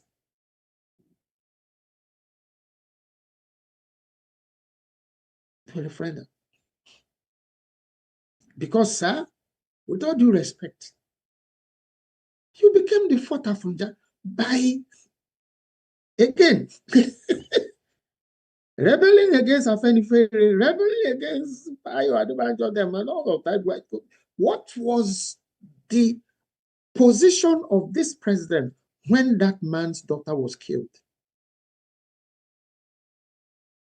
What was Ayo Adebanjo's position as regarding the Igbos before he died? Is Tinubu Afenifere? No. But he emerged by his own making as which people now call expertise.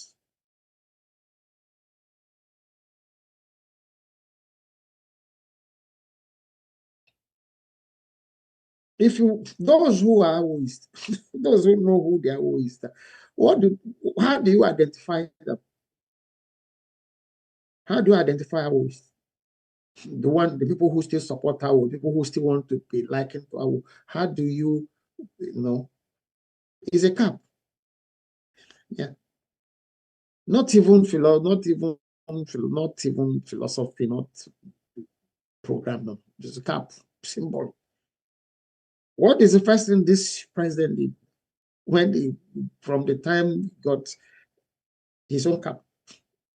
Is him, but him. If you don't get it still.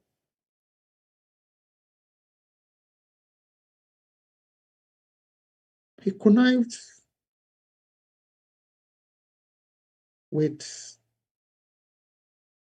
the late President Buhari without, which is where the issue of Emilio came up. I help you to get there. It's me. The agreement is after you, it's me. Connived. President Buhari had tried twice. He didn't win, couldn't have won. And which is what makes this situation now very precarious. None of them can win that election outright. If it's fair and fair, it's not possible. He can't win. That is why the whole issue of can't do this, can't do that, even with how many governors, who are the governors? I keep saying the governors are by themselves. They are not the people. Get the people, heal Nigeria, please.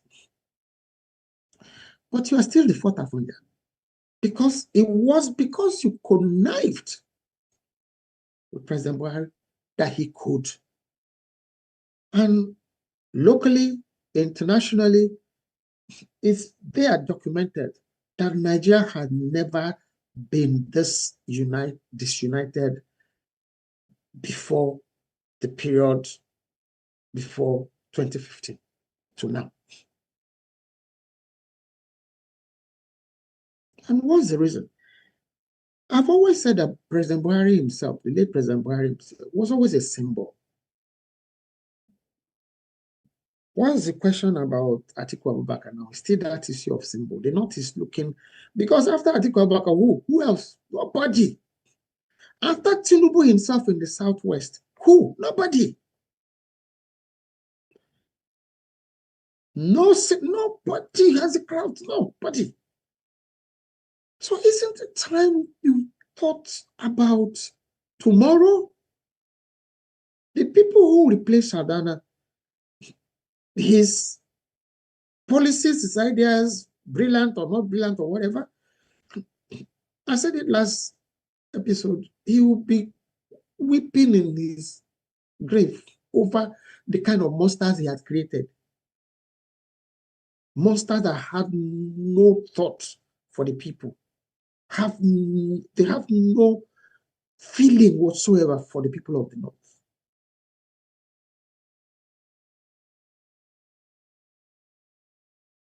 And then in the South, we are now taking governors that have questions to answer.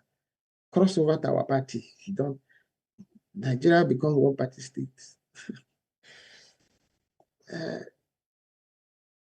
There's still time for you to resolve this.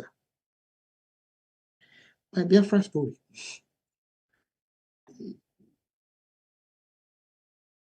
Argue against your phone or your laptop or your iPad, your tablet, that the four people I have mentioned as Afonjas, as far as the North-South relationship of Nigeria is concerned, political, socio-political relationship. Okay, debate that they are not Afonjas, that they are not betrayals, not the Igbos. The Igbos are not betrayals. The Igbos are not the people you say they are buying. These people is for a price that they all did what they did. From the first Afonja to Ladipo Akintola to Chief Awolowo to now President Tinubu. It's personal. It's greed. It's personal ambition, not any goal. Does President Tinubu represent the Yorubas? No, he doesn't. He represents himself.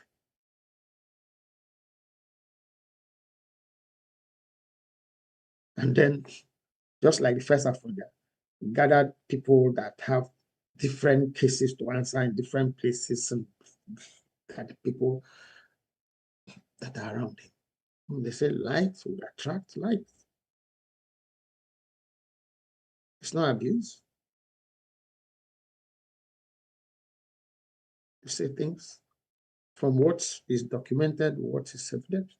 Because I don't know what the reason for which somebody will call me a drug lord, and I end up nominating the person an ambassador. I don't know why that will happen.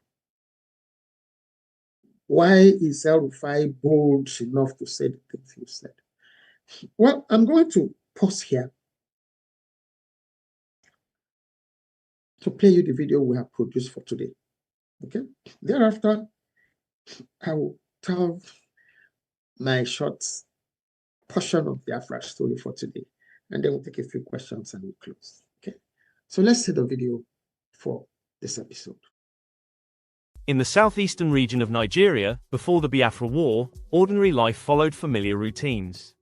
With school terms beginning and ending on schedule, family visits planned around holidays, and homes located near railways, creeks, and streets that connected communities and made travel between towns feel ordinary and manageable.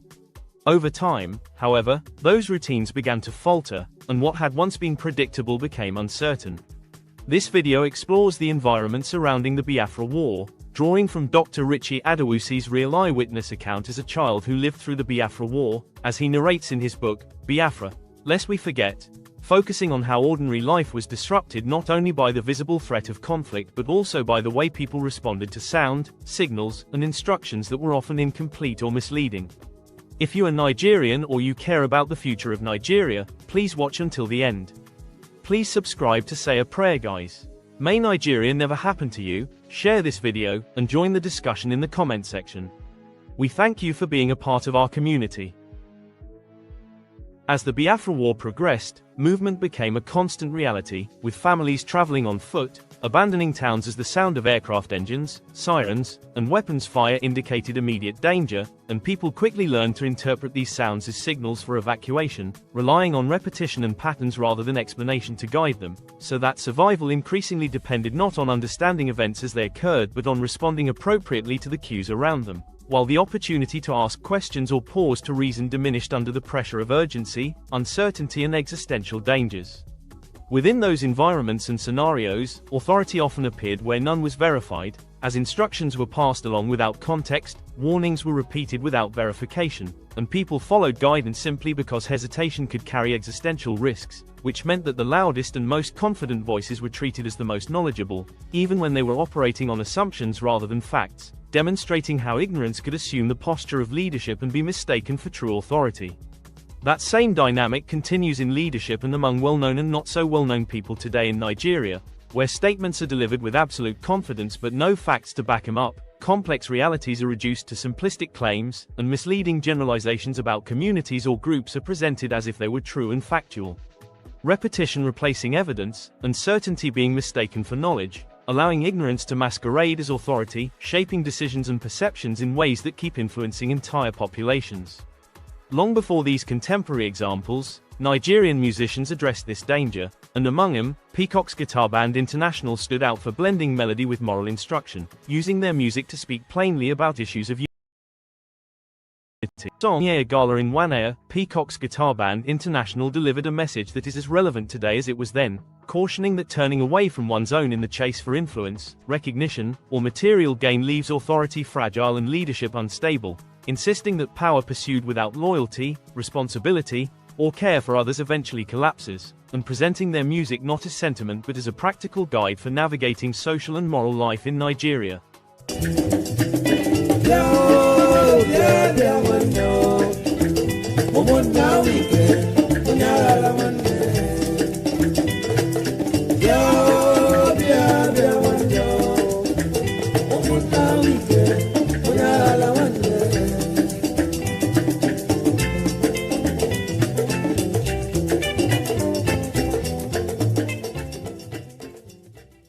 This warning matters especially when public figures make broad statements about entire groups, implying that certain ethnic groups are easily buyable. The problem is not ethnicity. The problem is generalization, which enables ignorance to present itself as authority, convincing people to follow assertions without scrutiny and allowing confident claims in ignorance to stand in place of careful reasoning or verifiable information. Nigeria's future depends on refusing to accept this pattern as inevitable. which requires citizens to question confident but false claims, resist careless and ignorant authority, and uphold one another instead of chasing short-term advantages at the expense of unity, while using education, dialogue, and civic participation as tools to challenge manipulation, protect the vulnerable, and foster leadership grounded in knowledge and responsibility. Thank you for watching. Please share this video with friends and family. Subscribe to our channel and turn on notifications so you do not miss upcoming videos in this series. Our full live streams on this topic are now available on our YouTube channel at May Nigeria Never Happened to You. Please like, comment, share, and stay engaged. May Nigeria happen for all Nigerians and for friends of Nigeria.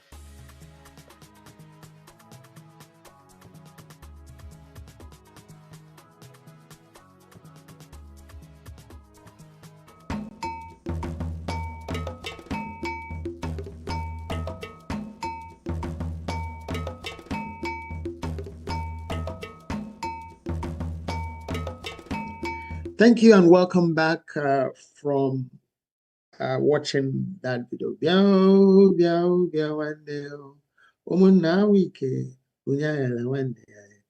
Says brotherhood is strength. The community is strength. That's what it's saying. Come, brother. Come, sister. Brotherhood is community. Strength, togetherness is strength. Okay? As Nigerians, not even just as Igbos, as Nigerians, the monarch said unity in diversity. Let people be who they are. Leverage from the strengths of groups and individuals. Don't try to pollute them to be who they are not. This is what's causing all of this conflict. Let people make their choices. The people who have gone to say, we are supporting this person, we are forming this club, did they stop the other people to say, okay, we too, we are forming this? No, that's how it should be. It makes it much more fun, really. But then let performance speak. Let integrity speak. Let transparency speak. Let the people speak. Okay?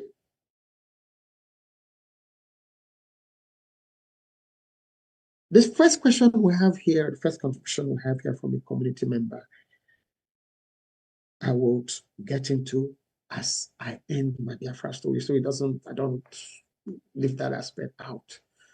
Last episode, I talked about when Owerri, the point at which Owerri was recaptured by the federal troops, and my sister left me with some food in a basket and just said, if people start running things, just carry this basket, follow people. But I will rewind a little bit, okay? I will rewind and go back to Moba, the railway town, my grandparents' town, where we returned from Port Harcourt to live in, and from where they were coming to take me, come and, okay, follow this person. No.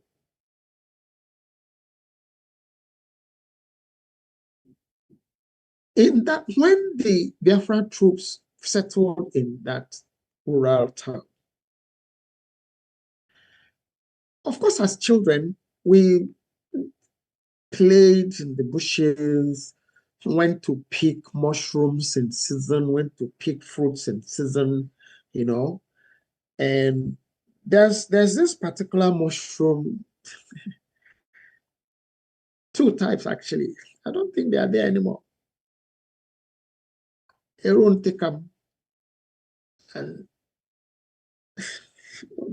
don't worry, you ask me to tell you what they mean, but don't worry. If you grew up around that time, know there are two major mushrooms that are seasonal in Abia, particularly. Okay. So the areas where we used to go pick mushrooms, it's still remember, but we go to pick because it's seasonal. After a period, you won't see them a whole lot in the market. People pick and go to see a whole lot sold for cheap, but after this, okay, both types. We went mushroom picking one day, places we used to, you know, like I said, it's seasonal. So from one season to the other, there's a long time. So by the time the Eronticam season came around, we went to pick mushrooms, children. And we were picking and we're going, and we just saw that there was plenty of mushrooms when we were going, we're picking. Until people came out from the bushes, where are you going? Soldiers, stop there. Wow. So maybe it now dawned on us why nobody was picking. Nobody was going to that side to pick the mushroom that we saw was plenty.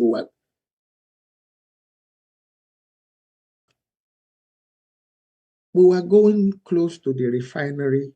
Yes. You heard about the Biafra refineries, right? Yes, I witnessed one. I saw one. The refineries. The refinery they had in Omoba to refine petroleum, crude oil, to the things they were using for their, you know. And they stopped, what are you doing? We're just, and they were really nice. They were kind to us, you know, we were children. But it was an off-limit area. When they saw we were children, we were curious. They allowed us to pick the mushroom. We continued, but they were, you know, when they were sure there was no adults following us, they were sure. Until we got to see, from my knowledge now of everything, the basic a pit and some things and some, okay. And they showed us what they were doing. And, you know, as if we understood, they didn't understand. But it was much after that I go, oh, wow, that was a refinery. They were refining petrol. You know, had petrol, had things that looked like heavy kerosene. Yeah. That was one reason why I said, let me rewind. Another reason also grew out of that same period. But this time, it was not even about an advance in technology, about how they sustain women. It's about cruelty that no child should see. We are seeing enough about these children you are seeing here. I saw them for real in refugee camps like this.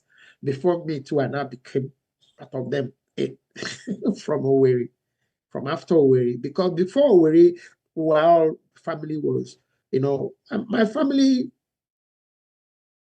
my extended maternal family was around that Hummoba area that they all came from. So they were home almost throughout this. They were home. They could still manage to put things in the farm. We could go to one uncle's village, get farm produce, come back to Moba.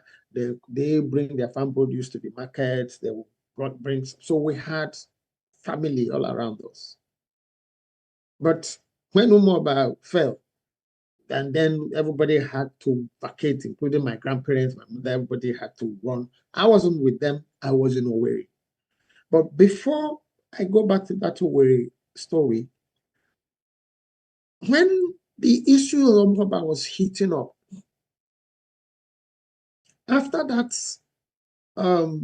bombing, after that dropping of the bomb in the market, they reinforced, the Biafran army reinforced anti-aircraft gun. The water reservoir, the tank that served the town, became they mounted aircrafts, anti-aircrafts, you know, batteries on it. And we used to go and watch the soldiers when there's snow.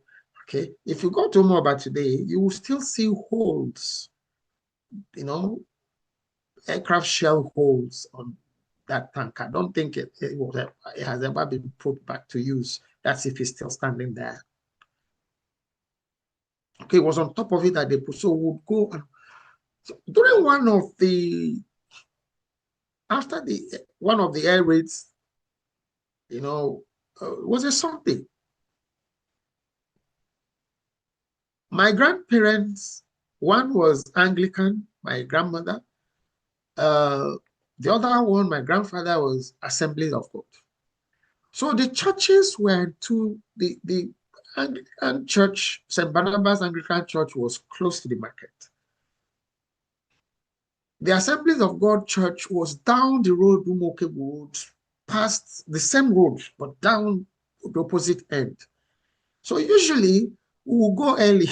We will not want to create, we will follow our grandmother to go to Sunday school, okay, in the Anglican Church, okay, and when they finish and children go to their children department and all of that, we will now walk back to our grandfather's church to also attend service. We see politics, eh?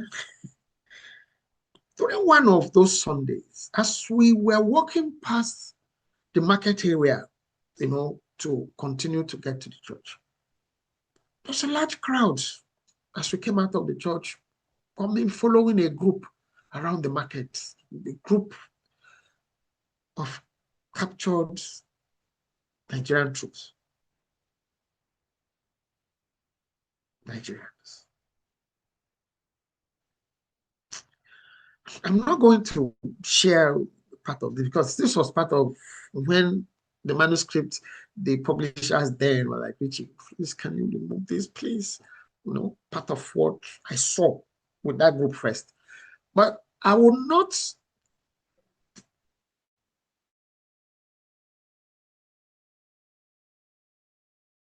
omit, this one is in the book. Those soldiers, those federal troops that they captured, Biafra captured, and one of them they say was a saboteur. Because somebody here asked the question, did I even notice, did I witness any anybody being punished for false? Yeah, in this case they say saboteur is the one that was given enemy as they were put information about. So they were one of the people they'll catch was a Biafran man with the federal people. Where they went to detain them was in the second house we lived in, which has formed part of their military formation, garrison or whatever. That's why they detained those men.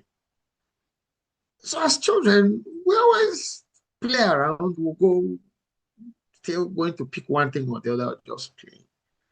Not on the same Sunday. The same Sunday has gone. Why I brought the Sunday issue up was that the first day we saw them, soldiers that captured the people who brought them from the war front to come and detain them there. And then some of the other things I saw with them that I say I don't want to. It's too gory. Yeah. Still engraved in my head, which I'm saying, please. Yes, our memories, our sensibilities have been numbed by seeing people being beheaded on video online by the so-called terrorists, so-called Boko Haram, and it's supposed to be normal. And somebody is saying they cannot put down their arms. If they don't have their arms, they don't have any means of, and that person is walking free in Nigeria, meeting with the same people, know where they are. Nnamdi Kanu is in prison, he's a terrorist. I don't support him. Like I said, he doesn't understand the Igbo question, doesn't understand the Southeast question. He doesn't understand it himself. If he understands it, he will know that you need to consult, you need to collaborate. That same Umunna Wiki, that same Bia, is a group thing, it's community. It's not about segregation or from the other part of the country. No. It's about using what you have, agreeing in how you need to run that part of the country communally. Efik, Bibio, Kalabari, Kwere, whoever. But no, Biafra, that's what cost Ojukwu when the Biafrans the war. And somebody has said it's not Ojukwu or Biafran that lost the war. No. It's the Bibios that lost the war. Because what's the situation now? You have gangsters as warlords, guiding pipelines, build laws onto themselves. Why? Because the pipelines that they are guiding, the oil installation that who owns them? It's not Nigeria that owns them. It's individual Nigerians. From where? Who are those individual Nigerians? The other day I shared General Danjuma's own interview published. He made $1 billion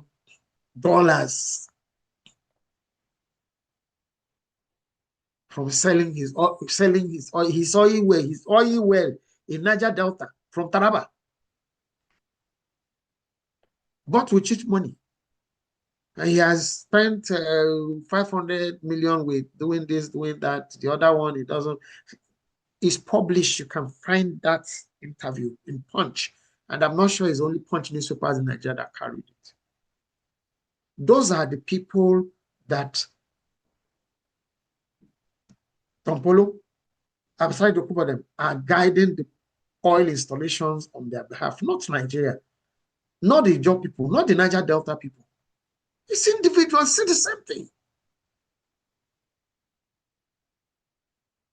Who is going to stand up for the people of Nigeria? Who? The most scarce commodity or resource in Nigeria and the most essential commodity resource in Nigeria is peace, is unity.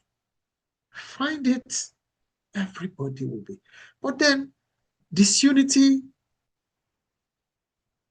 confusion, insecurity favors people. You heard El Rufai is contrived. It's used as a weapon for political gains. Even onto radicalizing the group that is supposed to. How has Nigerian army gotten to the stage of we can't defend Nigeria? How? That's a lie. But because the Nigerian army itself has become factionalized. Nigerian army can't root Boko Haram. How? Can't root out ISWAP. How? Because of internal contrivances, personal interests, political gains, and people are being wasted every day. We want that to continue, Mr. President. You can end it. You can end it. Your wife, please, somebody should advise her. She should stop talking. She should please stop talking. The more she talks, the more she contradicts herself and creates more problems, even against positions that of things she has said before, which don't make any sense. You are doing city boy, city whatever. The same people you said years ago they should not leave Lagos, they don't belong in Lagos. The same first lady. But somebody should go and campaign for them to come and vote for your husband to remain in power. But that's not important to me. Those are, make you like they say they are politics. I'm not a politician. I'm just somebody. Please, Mr. President of Nigeria, you can end this. And you don't need America. You don't need Turkey. You can end this. Call for a referendum. Return Nigeria to true federation. Let the regions control their natural resources. Let them pay tax to the federal government, to the center, for things like the army, military, things that are nationally, yeah. Let the legislature pass a bill to approve state police. Remove natural resources from the exclusive list. Let regions, not states. Dividing Nigeria into creating more states in Nigeria will not solve any problem. Akintola was not a Yoruba man. He didn't betray Awo. Afonjas is not a Yoruba man. He didn't betray the Alafin. Tinubu is not a Yoruba man. He didn't join up with Buhari. He wouldn't. The way Nigeria is structured now, Nigeria has been founded on rebellion, connivances, betrayals. It needs to heal. It needs to heal. Where it's going is not good. Those captured soldiers, because Umaba is not a big town, no. One day there was noise from that side. Everybody headed that side. Hey, they had marched. We didn't know what was happening. We didn't know that was what had been happening. But this particular day, okay, actually, it was, I think, mainly because of the person that they say was a saboteur, the one that the Biafra person they say was the one giving them information. They said, hey, they brought him out. They brought him out. So all of us students, we ran to that side, going to watch what will happen. They matched them. Still the same side of where you had the refinery, the crude, refinery that they had. People had gathered. We went, squeezed ourselves, like looking. There was a pit.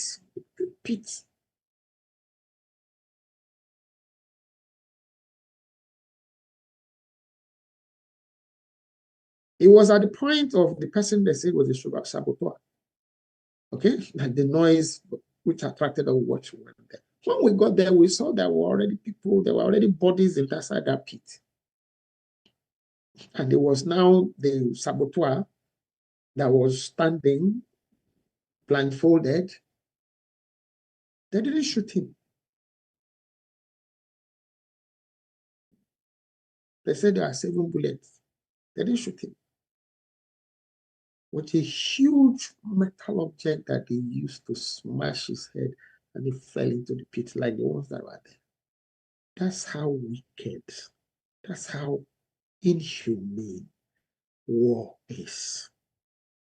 It's part of why I wrote this book. I saw this.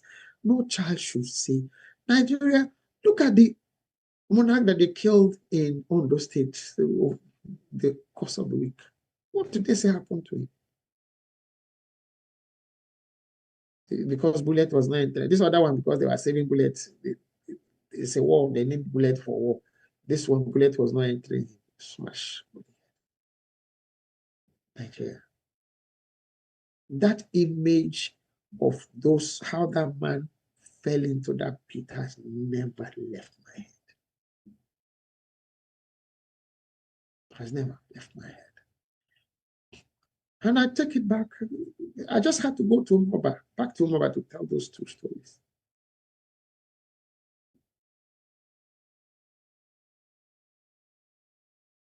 When we eventually fell, it wasn't the night, we fell. The shelling, people were running, shouts everywhere. I was alone in my sister's apartment. I was alone with neighbors. Neighbors were running, carrying their children. I was alone. How old was I in 1969? 10.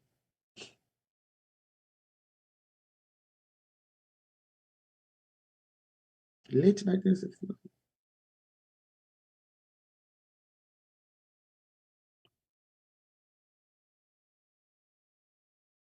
I'm like, a child, they instructed me, don't carry any other thing, just take this food basket. Food basket, there was fried meat, fried fish, beside it, some gari, cassava flakes. Gari, cassava flakes. Gari, go and find out what gari is if you don't know it.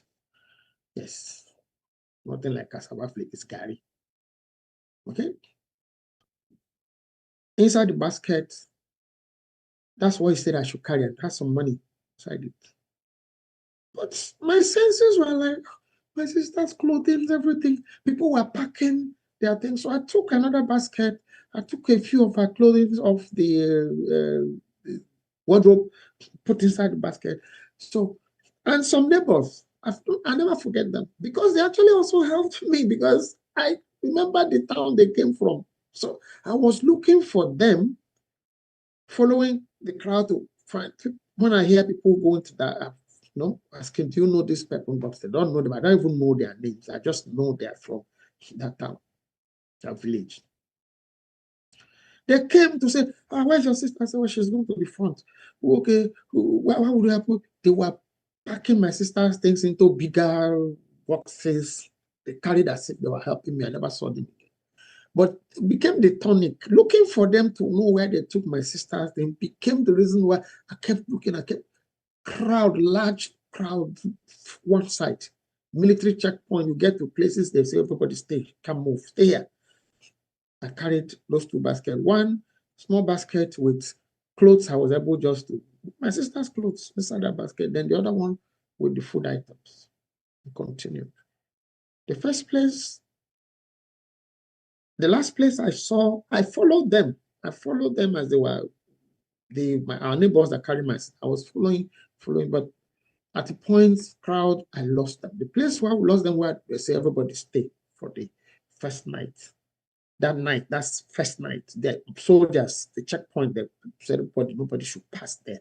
But the crowd, from inside the way itself, everybody remained there. That is where I'm going to end today's story. Yeah, that's why I'm going to end the story of my Biafra story. But I'm ending on another appeal. Note of appeal. Release this guy. It's not at all. Listen to this monarch. Listen to him, please. Release him. It's not show of force. It's not show of if you don't do it. No. Be a father. Heal Nigeria. Heal Nigeria. Look at the agitation going in the north. The Sultan is not representing us. The Sultan. Be a father. Caution the extremists. It's not paying anybody. It's not favoring anybody. Look at all our children on the streets in the north. They're not in school. No food. Nothing. No job. I grew up. I experienced that north. It's peaceful. We traveled the roads of the old Sokoto state as coppers. No soldier following on, no nothing. We slept on the road in those trucks. There are some people watching this live cast, this podcast here, that were in my team in that time. Chief Tommy Elumelu was not part of us in the drama group, but he was part of us in that youth service session. He would have had some of those stories. Kayode Fayemi didn't join us in the drama troupe. He served with the police college, with the police in Sokoto doing his own service. But he knew about what I'm talking about, here what we did. It was peaceful. People listened to us that were not even, no, it wasn't, people want to go, you're coming to disturb culture. No. We're saying let children go to school. Girls, okay? There can be an engineer like this copper, who is an engineer. He's also a northerner. And they were happy. Oh, with northerner is an engineer. Oh, they were happy. Ignorance is what will make people say, why are you eating food during Ramadan? And police, Hizbah, will arrest people for eating food during Ramadan. Salvation is supposed to be personal now, in whichever religion. So when you now have to force people to do certain things, can't you see that it doesn't make sense? It's Lent. Anybody who wants to fast, it's up to you. You are your God. It's Ramadan. Anybody who wants to fast, why are we bringing this radicalism and force? That's not who we are. Look at Iran. You want to Sharia. Look at Iran. Iran is called the Islamic Republic of Iran, right? Good. So why is the Iranian government killing Iranians? Now, why? Is that what you want to happen in Nigeria? Where everybody would have to listen to one person set of behavior? No, please. So the Sultan, sir,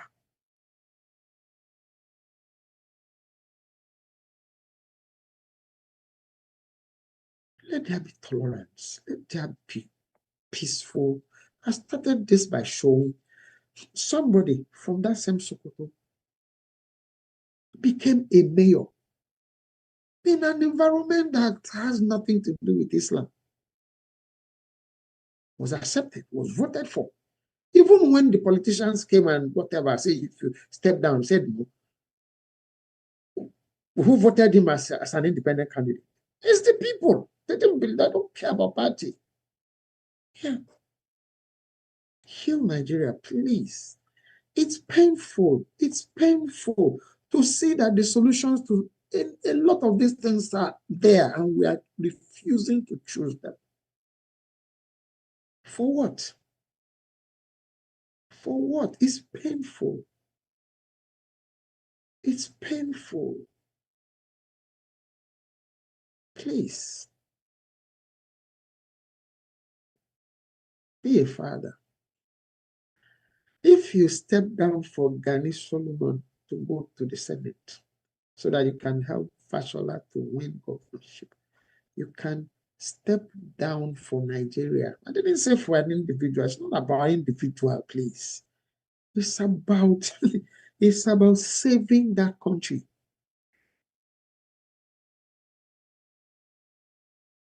Please. It's an appeal.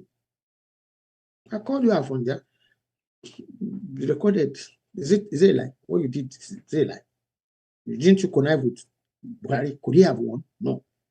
Could Alimi have overtaken a lorry if the first Afonja did not go to connive? No. So, I'm not abusing you. It's not an abuse. It's historical. So please, I'm appealing. Help us. Help Nigerians. Those of us who are in diaspora, make the hearts of Nigerians think Nigeria still. Canadian Italians think Italy. Jewish Italians think Israel still. I mean, Jewish Canadians think Israel still. They are Canadians still. Nigerian Canadians, even here, the division is the same. Even here in Canada. It's crazy.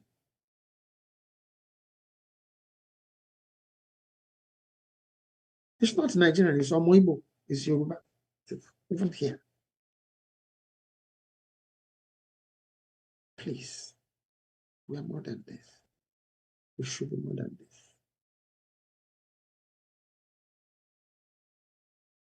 I want to thank you all.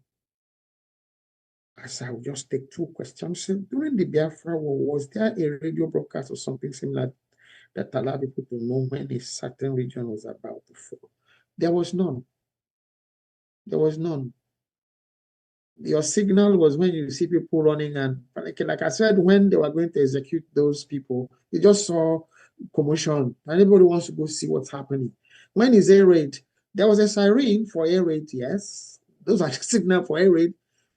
But in most cases, before the siren even happened, the first burst of drops of bombs or whatever would have happened, most cases. But in most of those cases, like I said, we were already in the bush as children. We would have left very early in the morning. They would have taken us, so we would only come back to the town and seen the bombing, what would have happened, but where. Very early in the morning, we would have gone. We'll be there till late in the evening before we return home. There were no air raids in the night. I've never witnessed any air raid in the night. Okay? During the war, did you ever experience a situation where people were killed because of wrong? Yeah, I've just given you one. Somebody that was called this Subatua. I didn't like the way he was treated, but then it happened. I believe the answer to Nigeria's tribalism issue is simple. Every tribe in Nigeria has both good and bad people. Yes, I agree. Everyone needs to accept that fact. I agree. There's no such thing as bad person or good person. People with unacceptable behaviors that can change depending on, okay? But people have rights to their choices. But don't make the choice of one individual or some individual the choice of all everybody else and believe that everybody believes in what those. No, that's the problem. Make your choice. Let me make my choice. Why do you think people that speak falsely have such huge platforms online? Why those say the truth are? Because first, people don't even know what the truth is. Let's start from there. And those who know that people don't know what the truth is, exploit that for their own benefit. And again, people want to hear certain things, praises. So when you hear somebody praising somebody, you know, so you follow them. Like on this live stream, how many subscribers do we have? But that's not, even if it's one person that watched this, makes sense for that person, makes sense for me to come and keep talking to that one person. But incidentally, it's not one person. So for all of you who have subscribed to support us, thank you. For those of you who are just watching for the first time or following for the first time, please subscribe. Here, it's not about anybody. It's not about antagonism. I'm for peace in Nigeria. I'm for development in Nigeria. It can happen. Every ingredient for it to happen is there, except the human factor. The human factor has been overcome by greed, by rebellion, by falsehood. It has not helped. It has to change. And incidentally, the present administration, rightfully or wrongfully, has every resource with which to bring Nigeria together. Not through one party system. No. You have to work doing a referendum, getting Nigeria to go back to regions. Okay. I want to thank you all for being part of my show today. Thank you so much. Wow. We have over 7,000 likes on TikTok. Wow. Thank you so much, guy. Thank you for all the flowers and all the likes and all the follows. And on YouTube, next week, next episode, well, I'm going to share in details what it feels like to be a refugee, even as a child. I'm going to share that. So make plans to be with me next Friday, 7 a.m. Eastern Standard Time, US and Canada, 1 p.m. West African Time here in Nigeria, on Say Prayer, guys. May Nigeria never happen to you. But here on this program, our prayer is, may Nigeria happen for all Nigerians and all friends of Nigeria. I'll see you in the next one. Bye-bye.